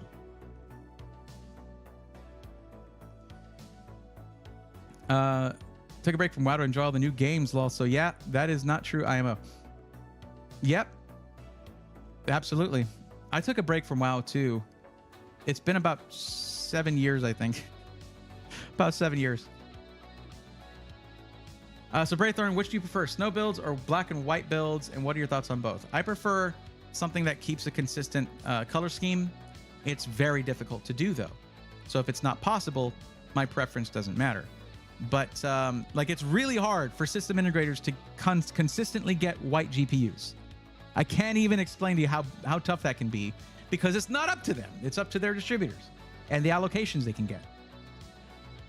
So it's really hard to do that. But then again, white vinyl is the thing. You could always wrap the fan shroud. And I don't know if you want to do it with a backplate, if it's like an actual cooling backplate. But there's things you can do to sort of bring an aesthetic together like that. I prefer white PCs in general because they film better. Like I've done reviews of a black PC where you get, I'm like trying to show the top-down camera and it's just like a void in there. It's hard to light it up properly. But a white case at the very least reflects light, gets the light in there, and just cuddles it. It's got light. You can see everything.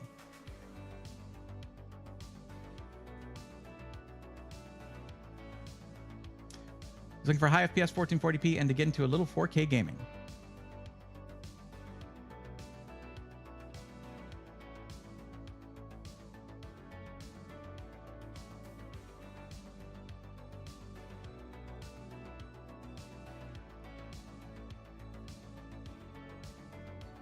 Okay.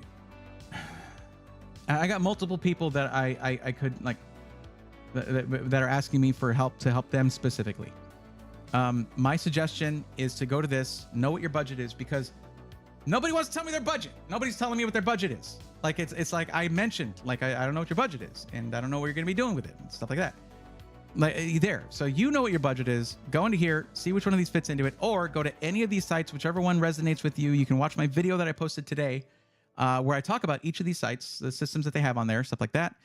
The links are here. Since built, if the link isn't up here, although I have two right here, there's gonna be links down here. The red ones are ones that are no longer listed on the site. My goal next year is to have all of these populated with systems that can cater to pretty much everybody. Like having one sub 1K system, that sucks.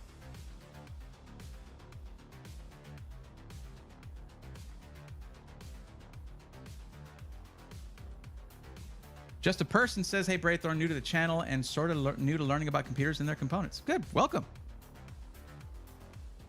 Yeah, this is the channel for you then.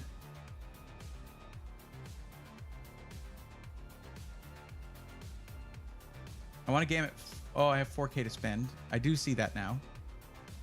I was looking for like a dollar sign, but if you say 4K twice in a sentence without a dollar, I don't know. I figured you were still talking about resolution while skimming through the chats. But yeah, I mean, right here. This right here, I think the Eclipse is sold out. Yeah, it's going to take a while to do this if it's gone. But you have this range right here, and each of these has a 4080, which can game in 4K. 4090s are getting to be pretty... Look, I can verify this right now with my Twitch chat, all right? Patrick, Nick, how hard is it to get a 4090 right now through the supply chain, through the channels? How hard is it to get a 4090? Are they getting harder and harder to get? Oh, great. We have an ad break now.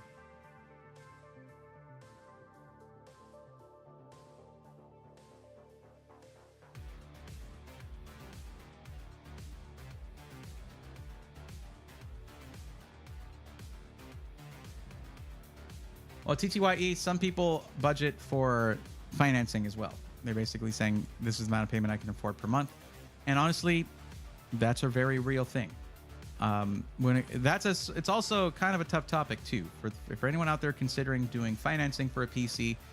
I highly suggest that you truly consider whether it's something that you can sort of mix into your monthly budgeting and all that.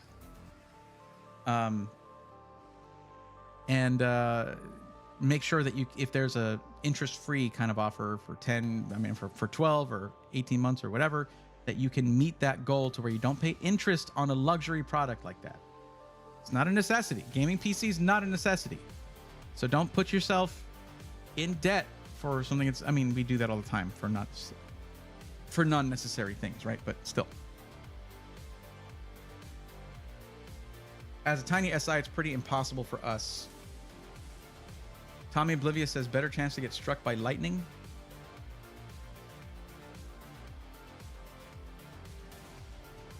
I mean, if you're looking at retailers, yeah, they're very, very expensive right now. Demon Mitt, what's going on? What's up with 4090s being non-existent now? Oh, no, I'm not going back into that. I yammered about that for like 45 minutes solid.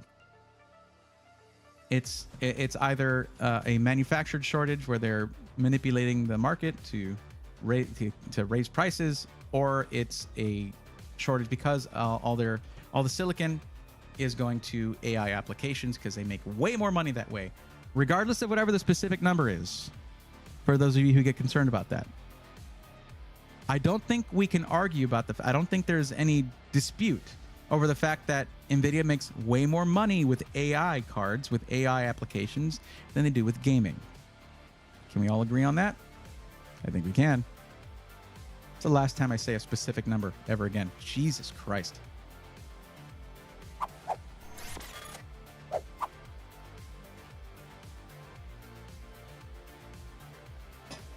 Or like last time I just read something off the internet.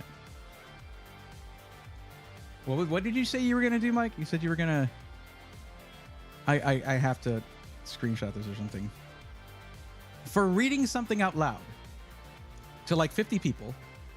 I was going to be. What did you say you were going to do to me, Mike?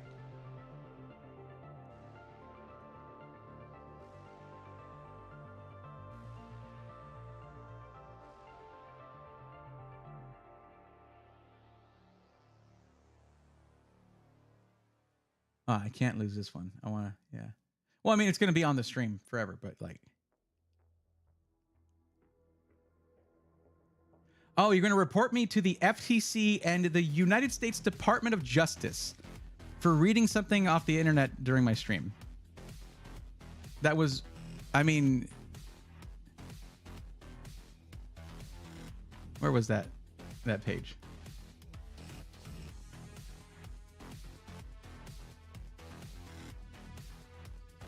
That was something. That was really something.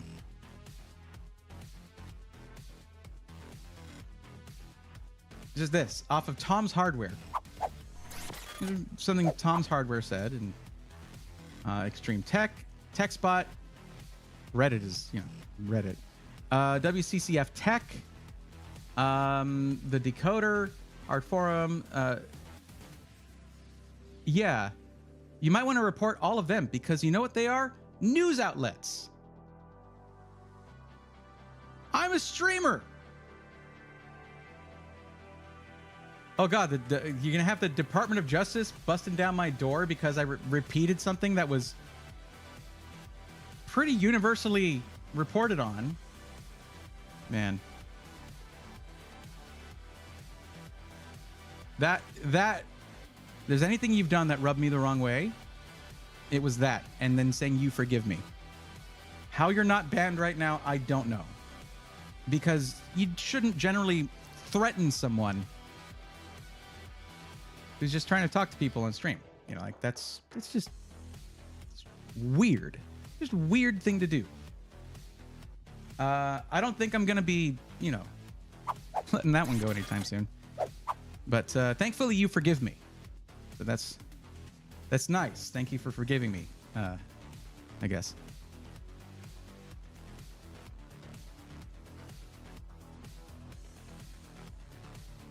Used to get on my laptop, did pay it off, and wasn't much to complain about it. Yeah, a fair. Yeah, I've used it too. I mean, here's the thing: if you're looking at something that's like, I might have done it on a, I don't know, $500 lens or something. If you're doing it with something like a $4,000 PC, you need to ask yourself: just because I can get something that's this price, do I need that $4,000 PC to play Stardew Valley? Right? No. That's the thing to be careful of. That's what I'm talking about. And it can be pretty rough on monthly finances if you're putting in, trying to fold in a larger payment than you should really do. It's just, and that's not me speaking to any one person. It's really just for yourself. You need to know for yourself whether you can do that or not, and whether you should. Being able to do something is it's like separate from whether you should or not. If you can't do it, you don't have to worry about it. But if you can, you got some introspection to do.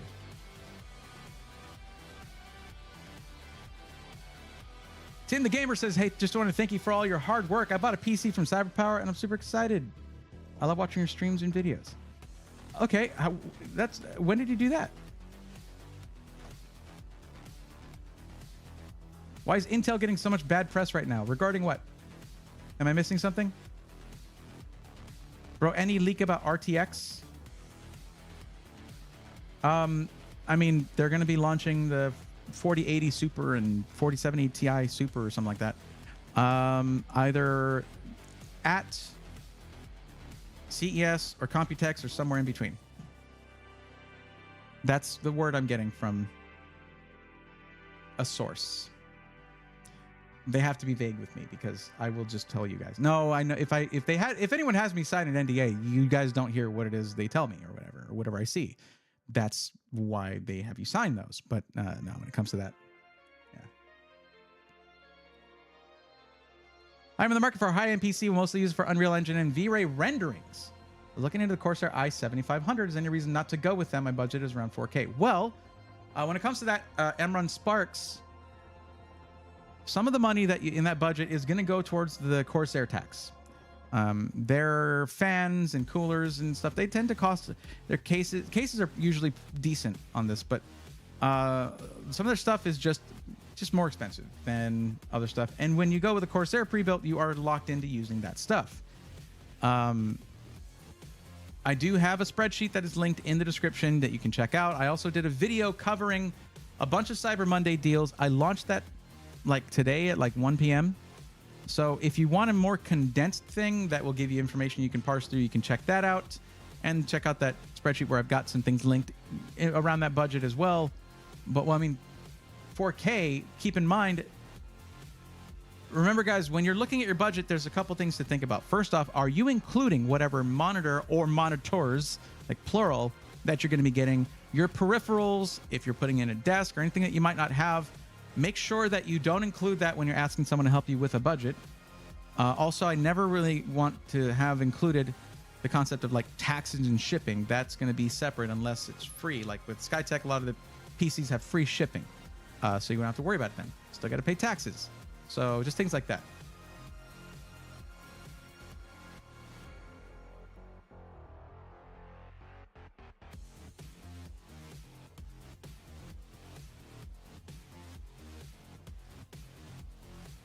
Vaping is bad for you, okay? Don't do it.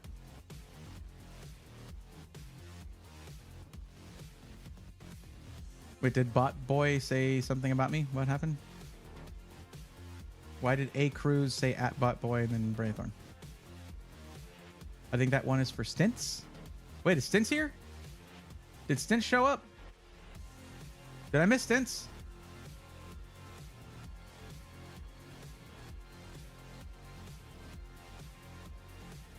Oh, yeah, no. The coupon code is listed on the spreadsheet. It is SWARM, SWARM. There we go. For SkyTech, that one got picked up by one of those random coupon websites, and they try to keep it to be for my viewers and community. So we changed it from Braythorn to Swarm.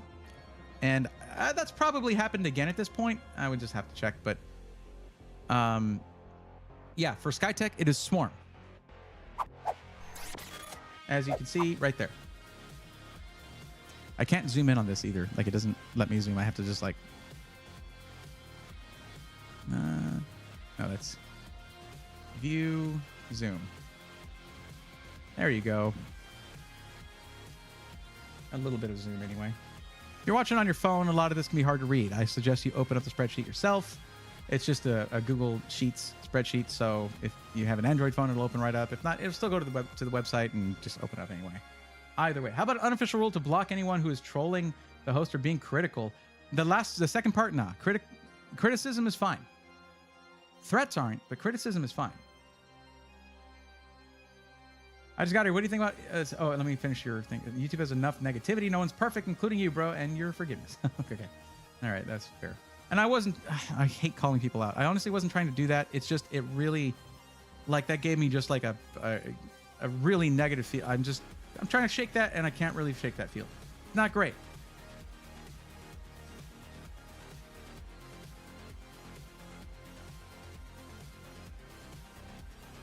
Saved up for my 6 years for my gaming PC budget. 6K for PC and monitor. Ridge Reaper, that's awesome. That's really cool. We are on the verge of some new GPUs probably coming out. I don't know if you want to wait for that or what, but right now, like, it's a bad time to... I mean, there are some places you can get a system with a 4090 without too much difficulty, but yeah, they can be pretty hard to get.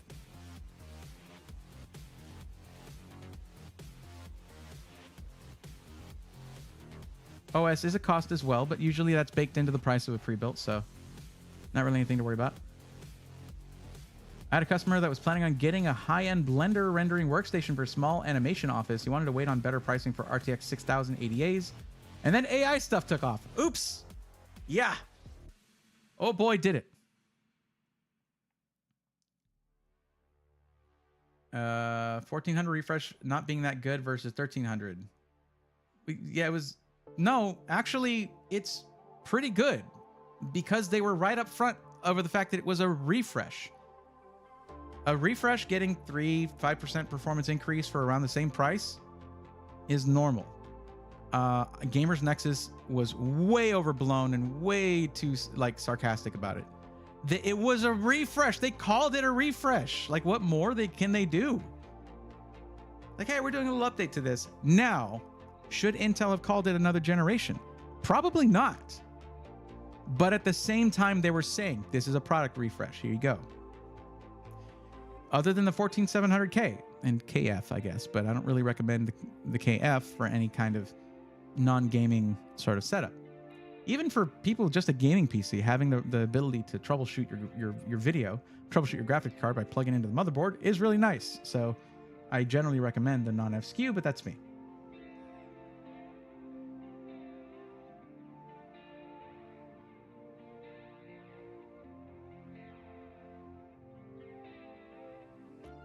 Hacked and taken down as B referred to my US DOJ comment.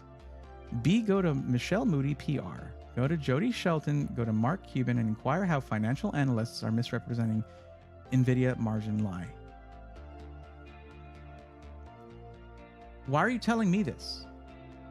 Why not tell the actual media outlets that are reporting this? I literally just repeated what was from a media outlet. I don't cover NVIDIA. I don't cover hardware. I cover system integrators that then use that hardware. I can complain. Just tell me straight.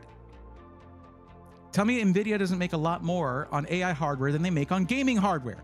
I told you that earlier, and I don't recall seeing you respond. You might have. I might have missed it.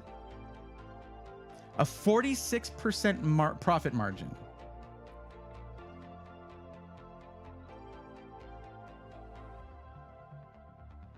Because I'm mimicking a false narrative. Okay. Let me ask you this, Mike. Is that worth making threats to me? That I'm not mimicking it. I'm reading it off. Like, I'm speculating as to what the cause might be for the shortage of 4090s. It is speculation. That is perfectly legal. You know what, dude? All right, I'm done. I'm done. All right? I am done.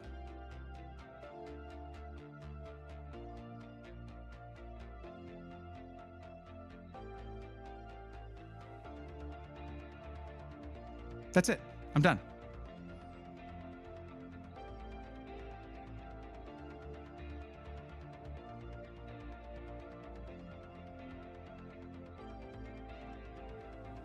I made it really clear that your messaging about this was unwelcome after you made threats to me for repeating something that I saw on a website as part of my speculation as to why it could possibly be that we're, what the possible cause of this could be.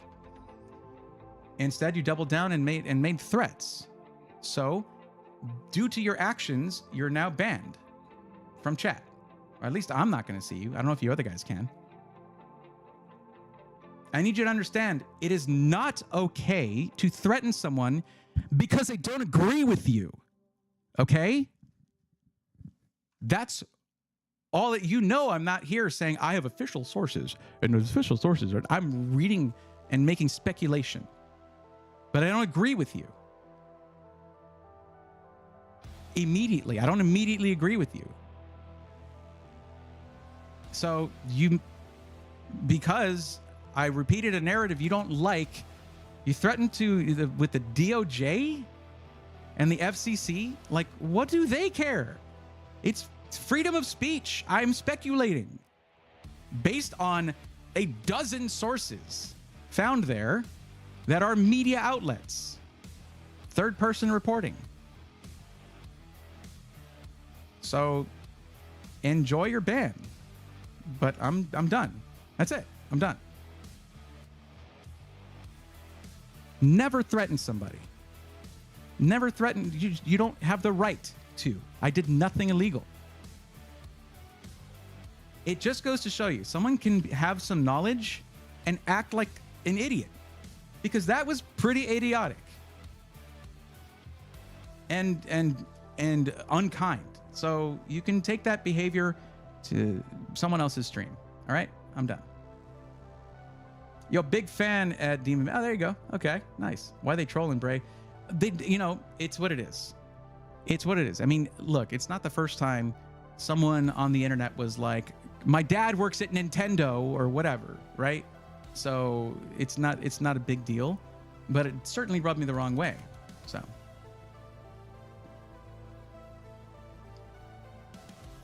I know my own rights. I understand the basic legalities of being a human being and talking on the internet. Like it's pretty easy to understand. So you go ahead and stew in in the results of your own actions there, my friend. Or friend told me that Signal RGB is pretty good. Do you think it's a good option? Bot boy, Signal RGB has improved dramatically since when I first used it, because I tried it when it first came out and it didn't support much hardware. So I was like, you know what? I'll come back to this once they've added more supported hardware. And man, did they! It actually is quite good. There are some features that are behind a paywall because they have a business to run. Like they have people to pay. They need to make money somehow. It has to be, they have to monetize somehow. But you can use the free version for a decent number of features as well. It's pretty good. I like it. How to customer. Okay, that Blender workstation, right? Demondred81 makes me think of the Matrix being plugged in too long. Needs to get out and touch grass and ground down and get back to reality. Yeah, a little bit. Seems like almost every stream someone comes in a little too hot. Well, here's the thing. For my streams, usually that guy. So just ignore toxic people, bro. You awesome. I appreciate that. Thank you. Comments have been removed from your view. Okay, good. All right. Well, I will say this. Definitely kept chat busy. So I'll miss that. But like, not in my house, man. Not in my own home here. Budget is $1750. Looking for a gaming PC that will play in high-intensity FPS games. Are Starforge pre-builts worth the price? I mean, here's the thing. A lot of SI's prices are comparable. What changes is the size of the system integrator and the amount of profit margin they need per system, right? If you have a place like Skytech that sells 6,000 units a month, and then you have a place like Seattle Built PCs that will do like 80 to 120. I'm guessing these numbers, okay? Yet they both have employees to pay and a roof over their heads to pay for electric, commercial electric bills and internet bills, all that stuff. You got to charge more per system. So depending on the size of the company you go with, you'll pay more or less for the same kind of parts. Also, with fewer systems going out per month, you can generally put more time into each system. There are also quirks of each system integrator. Phoenix PCs, for example, will stream every build that they sell. Every build that they sell, they build live on stream, so you get to be part of that experience, talk to the builders, and watch the whole thing come together. It's magical. With Starforge, you have the chance of that happening. You can basically say, I would like to be in the running for my system to be built on stream. With them, though, you might have, Moist Critical go in and help out with the build or be babysat while he messes with the build. I think I might be thinking of, he's done some of that before, but yeah. Started watching YouTube and Twitch a couple months ago. Your video was very helpful on someone like me who's just not getting in the PC world. Recently bought the Gladiator from Alexander PC, and it's awesome. Just wanted to say thank you. You're welcome. Yeah, see, you want to talk about unique features of a system integrator, Alexander PCs, and the lifetime warranty that they have.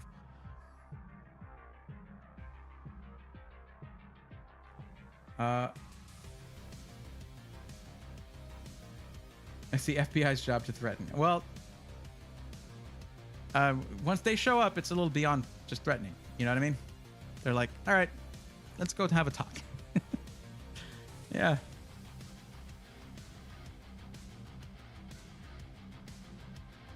Sometimes I will say this. I sometimes need a reminder to not be reckless with my words and my assertions, right? But that's more of a thing if you're the only one saying something. Honestly. But also, like, some things are protected in this country, and that includes saying stuff. Not that, it's not take down NVIDIA. Said it was that they're trying to take down NVIDIA, like that's gonna happen. They ain't going anywhere, nowhere but up, because their AI bet paid off big time.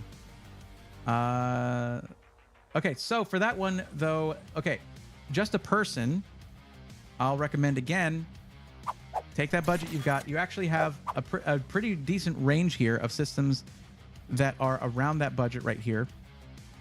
Stints Built is very well regarded very well regarded builder in the industry. Right there, they're Gamer Plus with the 13600K and 4070.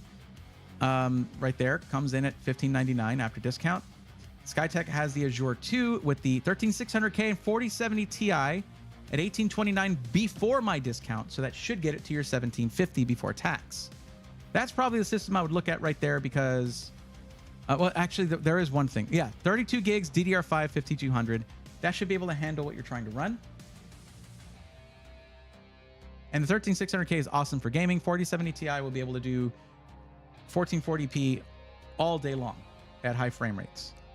1080p, even more frame rates. You know, even higher frame rates for that. That's what I would look at right there. This is linked in the description of the YouTube stream where you're hanging out right there. Okay. Hey, Brightthorn, do you know what the PC requirements are for music production and recording software just to make and write and record music? It depends on the approach. Why are so many of my answers something like it depends, right? I know. But as someone who did, you know, as a hobby, some music production, I feel like I can answer this one. But so for instance, my approach was with virtual instruments, a MIDI keyboard, virtual instruments. And in one track, I had 72 virtual instruments, an entire orchestra, okay? For a modern orchestral piece that I was doing. And if Cuddles was here, he'd be like, play it. Oh, it's okay. That required so much RAM. So you want memory. Minimum is 32 gigs. But if you're going to be running a lot of virtual instruments and plugins and things like that that need to be loaded up in memory, you need a lot of it. Because that's how it plays it so fast. I mean, you're talking about pretty densely packed, you know, like high bit rate recordings. Pretty large files each, and you need to be. It needs to, if you're doing a MIDI keyboard and playing a million notes, it needs to be able to play all those sounds because it has them loaded. It plays them immediately, throws them in the thing, all of that. It really depends on the scale. If you're talking about a 4-piece band, you don't need as much. I mean, you could get yourself a MacBook and just run GarageBand, and you're fine. Depending on the scope of what you're trying to do. It's kind of like saying, like, if someone wants to run Blender as a hobby or run it as a business, you're talking about two different machines there, right? So what you want some cores and you want good capacity for RAM, right? You don't need a fancy GPU for that. You could run on an iGPU if you're just running it as a music production station, right? So invest instead in high RAM capacity, lots of storage, and a good number of cores in your processor. And the GPU can either be a very basic dedicated GPU or just an iGPU, and you're fine. What's up, BR Paradox? How's it going, buddy? Awesome. I'm glad I covered it, and I'm glad that I got that word back from you so I could update that in the video.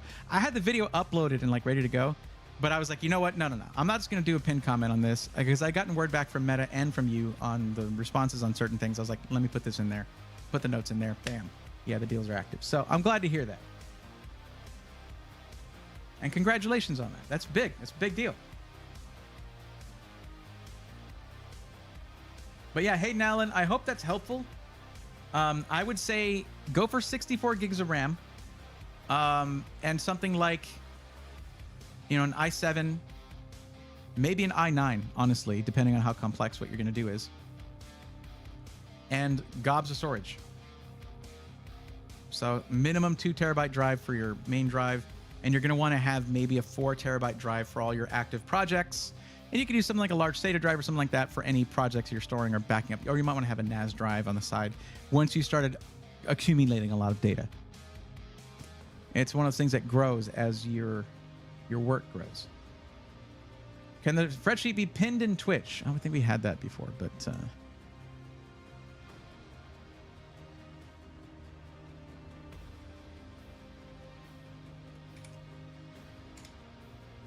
That's the thing, and I will pin that. There you go. Man, Skytech is killing it with these deals right now. They came out swinging, man. They really did. Asteri Wolfing says it also depends on what software you're using.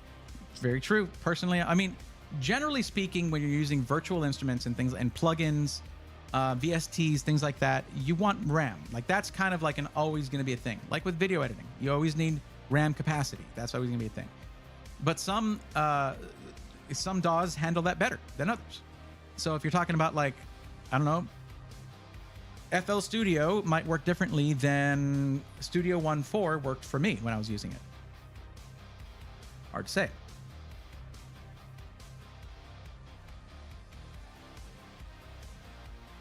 Well, for that case, you need an audio interface. I mean, that's going to be like, if you're ever going to have more than one person, then you need to worry more about that. But otherwise, you can just get yourself like a Scarlett 2i2 or something where you have two inputs, one for your microphone, one for your guitar, if you're going to be doing both at the same time. You know, if you're going to be running something, it's going to be like SM7B, which, by the way, is more of a vocal mic, but also a broadcast mic. But I mean, it was famous for being a vocal mic before. But if you're running something like an SM7B from Shure, then, you know, you might need a beefier audio interface or a cloud lifter between your audio interface and your microphone. I do love my Super 55, by the way. I've been a Shure fanboy for a long time, let me tell you. My favorite microphone that I have from them is one I can't use in here because the acoustics are terrible, but the Shure KSM32 is an awesome condenser microphone. Just brilliant, crisp highs. Just so clean. Ugh. But condenser microphones don't do well in a non-sound treated, acoustically treated room. So, dynamic hypercardioid microphone right here. Great off-axis rejection on this thing. You may, if you didn't understand what I said, the off-axis rejection on this microphone is very good. Not quite as much as the SM7B, but I like the look of this more. FL Studio. Okay, I've never really I messed with Fruity Loops way back in the day, but never FL Studio. Any M.2 companies that you recommend to stay away from? Also, never thank you for the discount code for the Skytech that I got in July. You're welcome, the machine. So Solidigm is pretty good. I think they picked up the that was what came from Optane, right? Intel's Optane, selling all that off, and Solidigm came from that. Kingston I can always recommend. The NV2 is super solid for the price, and just good performance as well for like a mid-range M.2 drive. It's Gen 4, but on the lower end of Gen 4. And then you get to the like KC3000. There, of course, the Kingston, like Kingston. Kingston's been super solid for me on both memory and on storage.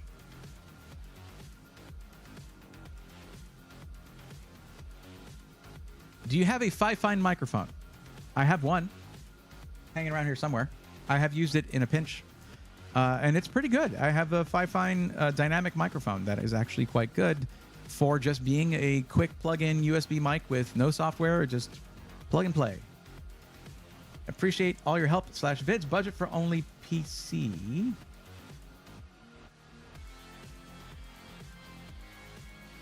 Okay, go to the spreadsheet. There are, I think, 4 systems within your price range, more or less, give or take, and that is linked in the description. And I'm looking at it right here. 1K to 1500 is right here. And there are 4 systems for you to choose from here. There you go. It's just going to come down to, and I covered a lot of these in the video that I posted today. So if you're tired of me rambling and you want more condensed information, you can go there and check it out. But yeah, Bot Boy, this is not a Fifine mic right here. This is a Shure Super 55 classic microphone, and I love it. Does Sennheiser make good mics for recording and or live performance? They do. They make some really good lapel mics. I actually, if you see the streams where I'm unboxing something and you see the head-worn microphone that I have, that is actually a Samson microphone that was like $90. And I think it sounds pretty good. This really became like a just chatting stream because I really covered everything already. And honestly, I'm not currently set up with all the tools that I would normally want to have in order to, what did that change to? What did that change to? Oh, okay. All right. I used to be able to watch this and it was like every second or something, it was like going up. but that was back when more people were buying pre-builds. What was I going to do? Oh yeah, I was going to look up.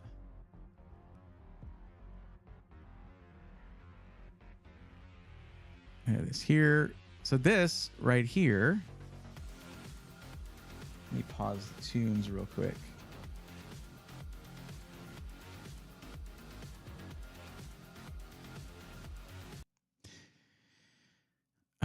Live. Here we go. So yeah, this is what it sounds like. If I can get the sound working. Are you hearing it? The 2 SSDs plus 2 3.5-inch hard drives. But, you know, most people aren't using those. Content creators. I just need to move. Let me see where I'm like. Best there you go. tournament arc in all of anime. Oh God, I was talking about freaking Yu Yu Hakusho again. Stop, dude. All right, and people know you're a weeb. Just knock it off. Oh my God, Andy, not Adam. Adam is from PC World. I did a stream with Adam. That's what I meant. Okay, and here, there's this splitter here, and these are already on a PWM splitter. And then Adam shows up. Pass that through. These are the fans from the side, and I sounds good for $90. It's really not bad. I probably need to work with the compression on that a bit. I use a Rodecaster Pro 2. I really wish that the Duo had been out back when I was buying my audio interface, because I don't need 4 microphone inputs, but I do need a couple of them because I don't have to reconfigure everything when I want to switch to the head-worn microphone or this guy. So, you know, or if I'm going to eventually have, at least in the garage setup, I'm eventually going to have, oh, I forgot the name of the microphone. But the Senkai's, I think MK50 is like famous for being an indoor dialogue microphone, shotgun microphone. That one it's pretty ubiquitous among larger YouTubers out there. I was thinking about that. The tournament was dope though. Oh, best, yeah. Best tournament arc in all of anime, pretty much. 13600K, 4070. Just bought the Spartan Fan Alexander PCs and use your discount code. Thanks. You're welcome. Thank you for using that. Enjoy your system.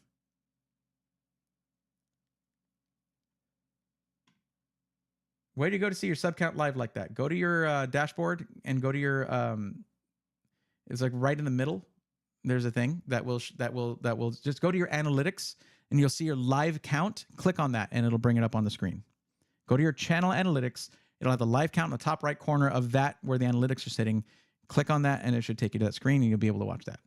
I've recorded a few times. I've recorded it when it ticked over to 30,000. Heck, when it ticked over to 5,000, 1,000, all that. I just like to get those recordings because it's pretty cool. It's for posterity, you know? So yeah, 13600K for music production, I would say is adequate for sure. 4070 is overkill for a music production system.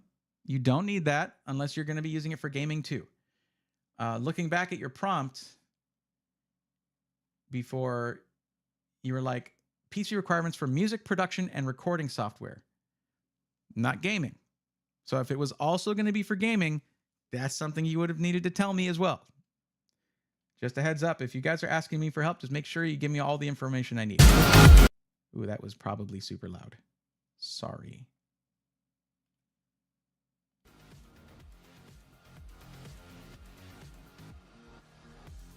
I know, because it was super loud for me because I have like 2 separate audio controls for that. I need to get my Stream Decks set up. My Stream Decks. I need to get those set up. I've been going without them, and I've just been using the pedal to switch scenes, and it's great for that. But like more when I'm like standing up, that's when I care about using the pedal. Which, by the way, that is goated for streaming. If you want to be able to change scenes and stuff without moving your hands around, yeah, get the pedal, the Elgato pedal. There's other options for it too, but I like the Elgato one because it ties into your Stream Deck software.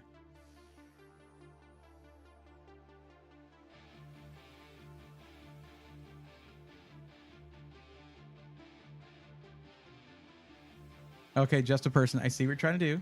I see you're trying to like get me to tell you what to buy. I don't usually do that anymore. I don't usually tell people what to buy. If you don't like it, there's one person you'll have in mind to blame for it. It'll be me. Like that still leaves way too much like out there. Like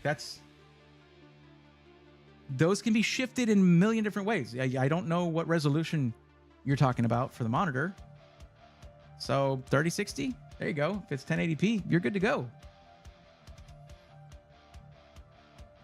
Like it's just when I was helping people one-on-one to find systems, they had to answer like 10 questions in order to get anything out of me. Because if I don't know that information about you, I can't in good conscience make a recommendation to you. You know what I mean? This might seem random. I remember watching a video of yours about you reviewing YouTuber PC companies. Recently found a YouTuber called Radium who sells PCs kind of like GamerTech Toronto. Now, see, that's the thing. GamerTech Toronto, I believe, started as a system integrator, and then they blew up as content. Whereas Zach's Tech Turf and Toasty Bros were content first, and then they're like, hey, we're selling PCs, right? So it's a little bit different, and it sounds like maybe that one went the same way, same direction.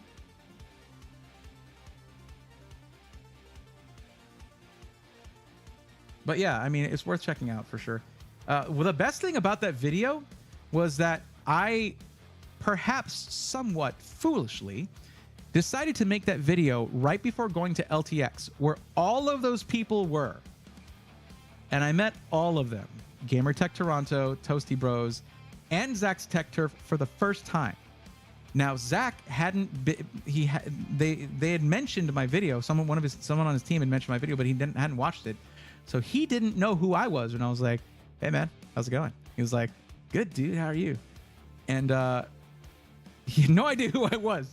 I was like, oh, you haven't seen the video yet, have you? He's like, I didn't really get a chance to talk to him. He was on a separate tour than the one I was doing. We were touring LTT studio. So LMG studio. But Toasty Bros and GamerTech Toronto were like, thank you for the feedback. That's good feedback. We're going to listen to that. And we had a great discussion, and just, they're all super cool. Like seriously, just super cool, super chill dudes. And I like with anything, if I see something that I disagree with, I'm just like, blah, blah, blah, blah, I disagree. I don't like this. Blah, I don't like that. So it's not like I hold back on anything just because like they're bigger content creators than me. I don't care. And I think that works. I think that works. And I appreciate that worked for them.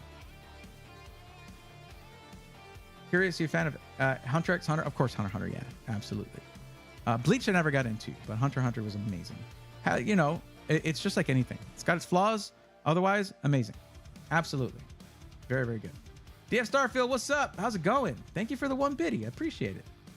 Little test bit. There's no sounds. I've got no overlay. 0 overlay on this PC. Like, I need to get all that set up. It should honestly just be a URL that I drop in from Stream Elements, but that didn't work when I tried it, so I don't know what to do. I set up that overlay like so long ago. HD Juggernaut, what's up? How's it going? Braithorn, do you have a Thermaltake code? I don't have a Thermaltake code. You're gonna get an open series with 1300K 4090. So that's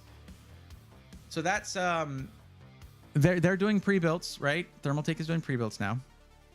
That puts them kind of there with, they're somewhere in between like NZXT Corsair, where NZXT and Corsair make Corsair makes more cooling products than NZXT does. They have their actual custom loop stuff. But they also make cases, fans, all that. NZXT does a lot of the same stuff, and they're both SIs. Well, Thermaltake makes a ton of cases and cooling stuff and lots of stuff. And if they're going towards being an SI now too. I haven't evaluated those at all. I mean, you can take perfectly good products. Like if you're making a sandwich, you can take perfectly good ingredients and ruin the sandwich. You know what I mean? So like, I don't know.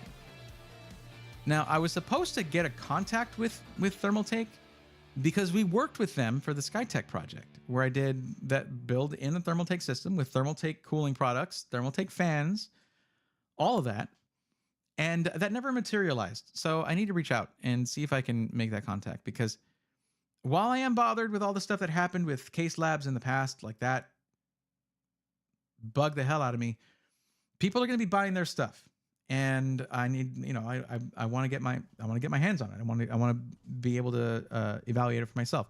Other companies do crappy stuff all the time.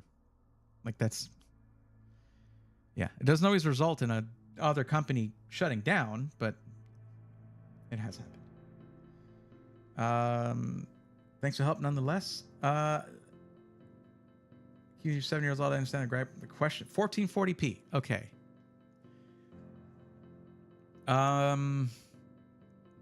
If it's just for gaming, I would say like 7900 XTX for the GPU, 7800 X3D for the CPU, and then with whatever money is left, you get the motherboard. If it's just for gaming, even that, yeah, because, yeah, 7900 XT even for 1440p all day. But you're talking about $2,000 for 3 components. That's actually a pretty high budget. So, yeah, that's what. Here. You know what? Let's do this. I haven't done one of these in forever. I want to do one right now. Hold on. Back here.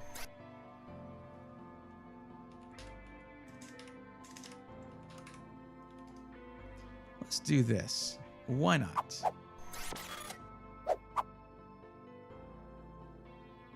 Start your build. Let's go. Yeah, cookies. All right, let's see. 700 X3D is the top selling, I guess, probably. I mean, it's a monster of a. I'm not comparing. Just add it. See, it's been a while. All right, and we go to video card.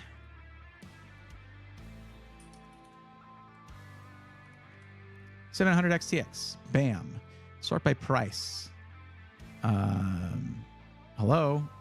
I don't want that. Why is that there? Okay. Starts with the ASRock Phantom Gaming. I guess pick whichever one you like the look of more. ASRock Taichi is gorgeous. All right. That is a gorgeous card. Power color as well. I like white GPUs, but yeah, they're very expensive. Like the power color one, Hellhound Spectral, 1400. Nope. Would not. I would not. But starting at $900 for the 7900 XTX from ASRock. Damn. Why are people even looking for 4090s right now? Like most people, look, 700 XTX is not a 4090 killer, but it can beat the 4080. So somewhere in between. If you're trying to do NVIDIA specific things like NVIDIA Broadcast or DLSS 3.0, stuff like that, clearly you don't go with an AMD card, right? But if you're trying to do AV1 encoding, this can do that. Their encoders improved dramatically from the last generation. So if you're trying to stream, yeah, go for this. You can totally do that. Now, streaming to Twitch, you can't do AV1. Thanks, Twitch. But YouTube, you can do AV1. But anyways, whatever. I'm off to the races here. Let's just throw in this ASRock Phantom Gaming OC card. And look at that. You still have, yeah, like $750 for a motherboard. Now, if you don't have DDR5, you got to get some DDR5 memory with this, right? So we're not out of the woods just yet. You got to make sure you can cool this thing.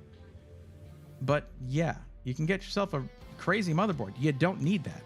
Let's just look at the very first option for $308. I like Gigabyte motherboards. I don't care if they don't have the prettiest BIOS. Okay, I don't care.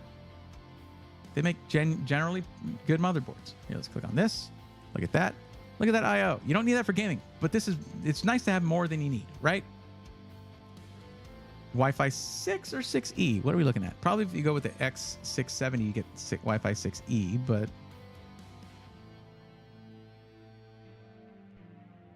wow, why are they showing the one that's like $300 when you can get this for, oh, it's out of stock. That's why. It's overpriced. Never mind. It's normally way cheaper than that. Let's not go with that one. What about this guy? Okay. Let's sort by price. How about that? And we'll stick with, can we choose chipsets here? Yes, right? Yes. Let's go standard X670. All right, I like that. Aorus Elite AX. This thing, I can already tell you, is a rad motherboard, all right? It looks good, does everything you need, good to go.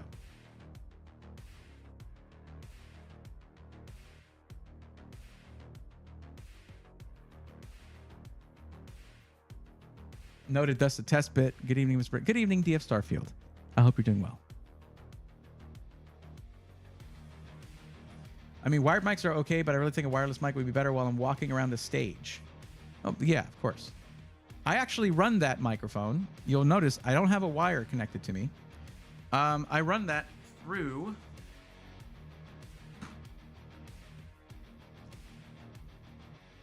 this guy right here. Just a Rode Wireless ME. Because with my Rodecaster Pro 2, it connects with the internal wireless connector. I don't have to have any kind of dongle or anything hanging off of this. I don't even have to use the receiver that comes with this kit. And as you guys can hear from the streams, it's not laggy. It's pretty instantaneous, and it sounds pretty good. But yeah, anyway. But you have to have that interface for it to be wireless. I mean, but that's what I use. For streaming in here, not being on a stage or anything. Whatever. Here's a motherboard right there. It's a good one and well reviewed and got all the features, more features than you can ever need. CPU does not come with a cooler, so if you don't already have one, you'll need one. But yeah, I hope just a person didn't leave because I started working on this. And I mean, it's not like I don't care when you guys ask me for help on something. It's just usually I don't have enough information, and I don't have the thing in place on YouTube to have you guys just put a command and a list of questions pops up of all the information I need. That worked so well. But I think if I'm going to be streaming on both, I'm going to need to do Google Forms to have anyone who wants specific help fill out the whole form. And if that's too much work for you, oh well. But yeah, look, we're only at 1517.96, and you're at the peak right here of AMD gaming. 7800X 3D. There's not a better gaming CPU, strictly gaming CPU on the market. Period. Not a bargain bin motherboard here, and a really solid 7900 XTX, the cream of the crop when it comes to what AMD has to offer for their GPUs. How can you go wrong? Man, this thing is discounted too. Like, isn't it? What was the original price of the 7900 XTX? I thought it was like $1,000. It was $999. Yeah. I'm here to get my semi-weekly dose of Braithorn. Keeps me up to date on PC parts logic. Well, that's exactly what we're looking at. Man, things got crazy earlier. Jeez. But that was on the YouTube side of things, on that chat. I was, you still heard the same stuff from me, but yeah. I was fully attentive just listening to what, to that whole segment, so I appreciate it, of course. And I can give you a link to this. What speakers you got in your setup? They're not amazing, but they look nice. They're Mackie CRX3s, I think is what the model number is called, or the model's called, in the special white edition. Yeah, they're pretty nice. If no cooler is needed, then this is the whole kit right here. Like this right here, it's going to game like a beast. And we're talking 4K, 1440p, or 1080p. $2,000 for those three parts is a lot of money. So I was actually, being a little extravagant with it. Now, with this in mind, you could go with the 4080 if you wanted to. If you wanted to go with, but the thing is, the 7900 XTX beats the 4080 in some games. So, up to you. But that 4080 Super should be coming out pretty soon, in a couple months or so. Who knows? Maybe at CES in January. Maybe at Computex in late spring, or maybe sometime in between. Maybe tomorrow. No idea.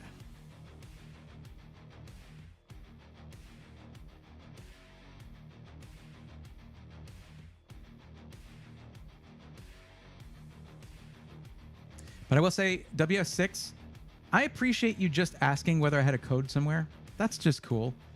And if you guys ever want a code, if you ever just want to be able to support what I'm doing without having to actually send me money.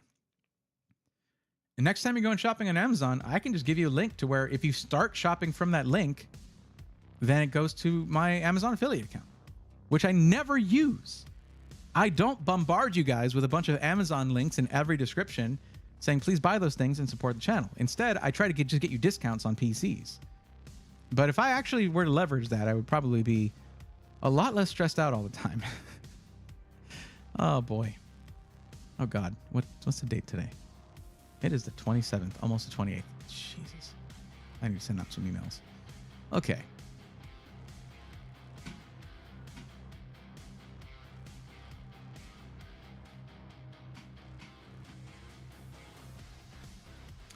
Okay, what was I doing? Oh, I was gonna give you this link. Here you go. I can just press that and copy it. Just a person, there you go. If you click that link, it takes you right to this. And there you have it. The reason there's a compatibility warning right there is because this does not come with a CPU cooler. Also, you need to pay attention to what power supply is in that system. I don't know if you mentioned that already. You did not? Okay. You may need to upgrade the power supply to accommodate the higher power draw of the GPU. The 7800X3D is not the worst when it comes to power draw or heat output, because it can't be, because it's thermally limited by the 3dV cache. But yeah, another thing to note, and this is something that was a hot topic on the old Twitter recently. The Zen 4 platform is still maturing. And this happened with Ryzen 1 and Ryzen 2 and all the 0.5s or whatever. But every time AMD comes out with something fairly new, especially when it comes to a platform, it takes longer. It takes time for everything to really find good stability. So don't be surprised if there's a little system instability here and there, but it does get better. It's gotten better than it was in the beginning, and it's going to continue to get better. If that bothers you, though, you can easily just go Intel instead. And though the power draw and heat output would be greater in general, you can draw a lot of power from something like 7950X if you want to. You could also just run eco mode, and then it's like a wizardry of some kind. But yeah, Intel just went Mo Power, baby, and that was their whole plan for 13th and 14th gen and 12th gen. This is, I'm glad you asked, Hayden. And just a person, you're very welcome. I'm glad you asked, Hayden. This is... Let me bring it up real quick. This is a playlist made up solely of backing track. Backing track is a project backed by Epos Vox, and also this really cool dude named Will. He's the one who does all this stuff. It's just so cool. I probably don't get that. I probably don't get the details of that exactly right. But backing track is completely copyright free. It is free for use in your content, in your streams, and this is just a taste of it. This is their synth rock and chip rock albums. That's what I'm playing. Chip rock and synth rock. And it is super good. I've used it for a bunch of montages. I've used it for my videos for a long time now. And like, it's just good. Now, to be clear, I'm not saying that I don't like stream beats, because I like stream beats, and stream beats is what I started using first when it came to my content. But if you want that sort of like, if you want electric guitars all over the place, if you want more aggressive sounds for FPS streaming and things like that, you kind of need to go, well, you don't need to. You can do something like Stream Beats hype tracks, which are very good too, but they're more along the hype track kind of vibe. But backing track, there's way more metal sounding stuff too, and just different themes. And it's every album that comes out has a theme. They even have a Christmas album, all right, and it's super cool. So what you want to do is you want to go to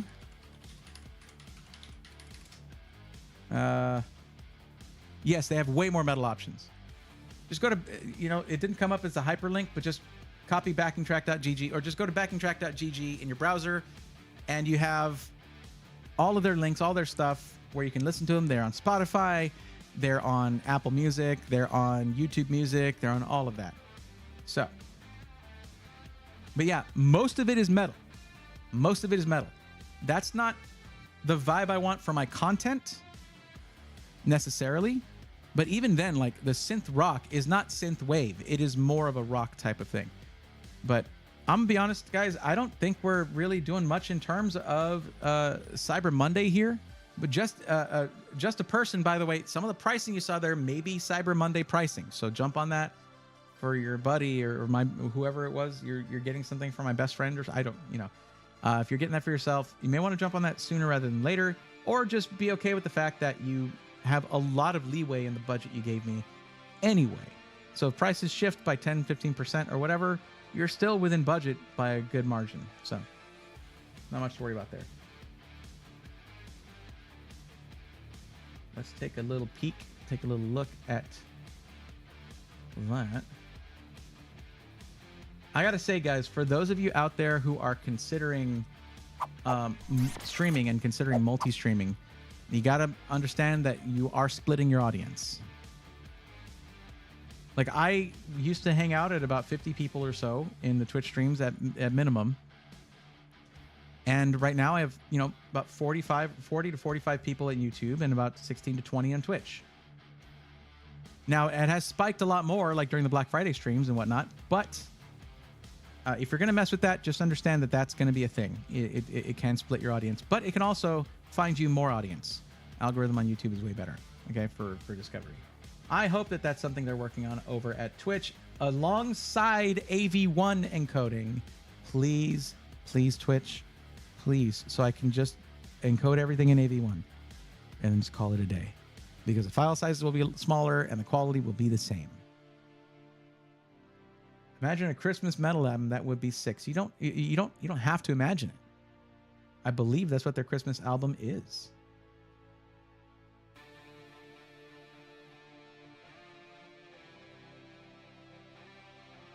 But yeah, it's pretty late. Any deals we could look at are going to be ending anyway, especially if they're on the East Coast. They're already over. A lot of SIs are on the West Coast, though. So if you're trying to get that last minute deal, iBuyPower's on the West Coast. I haven't really looked at Seattle-built PCs and since I looked at their systems, and I had an issue or two with some of the things they were doing. But apparently really good people at the very least. So, but a lot of SIs are over there, but a lot of them are also on the East Coast. So, like, yeah, some deals are already going to be completed, done, over with, kaput. So we're going to call it here. I'm starving. I'm exhausted. I've been working for the last, like, 4 weeks solid. I need a break. I need a break. I need a vacation. And CES is coming up, and the holidays. So, vacation will have to wait. Anyway, guys, we have an ad break. We'll wait for that. We'll wait for the ad break to finish. At least.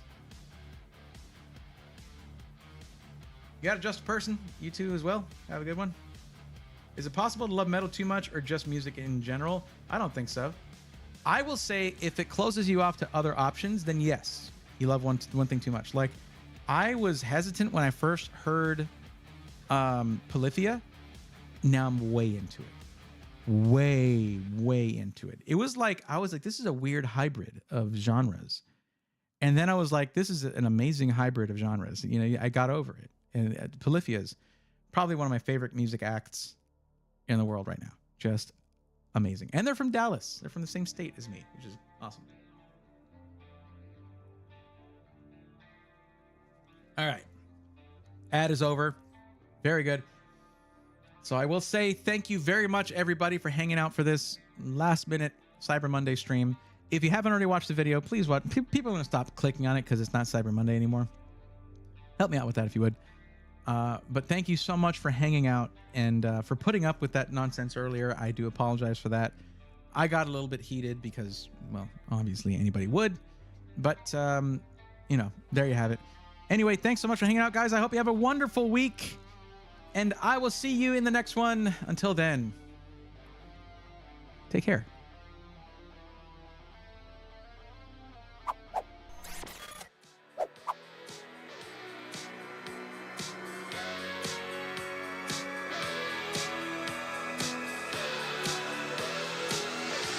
Let's go, nerds!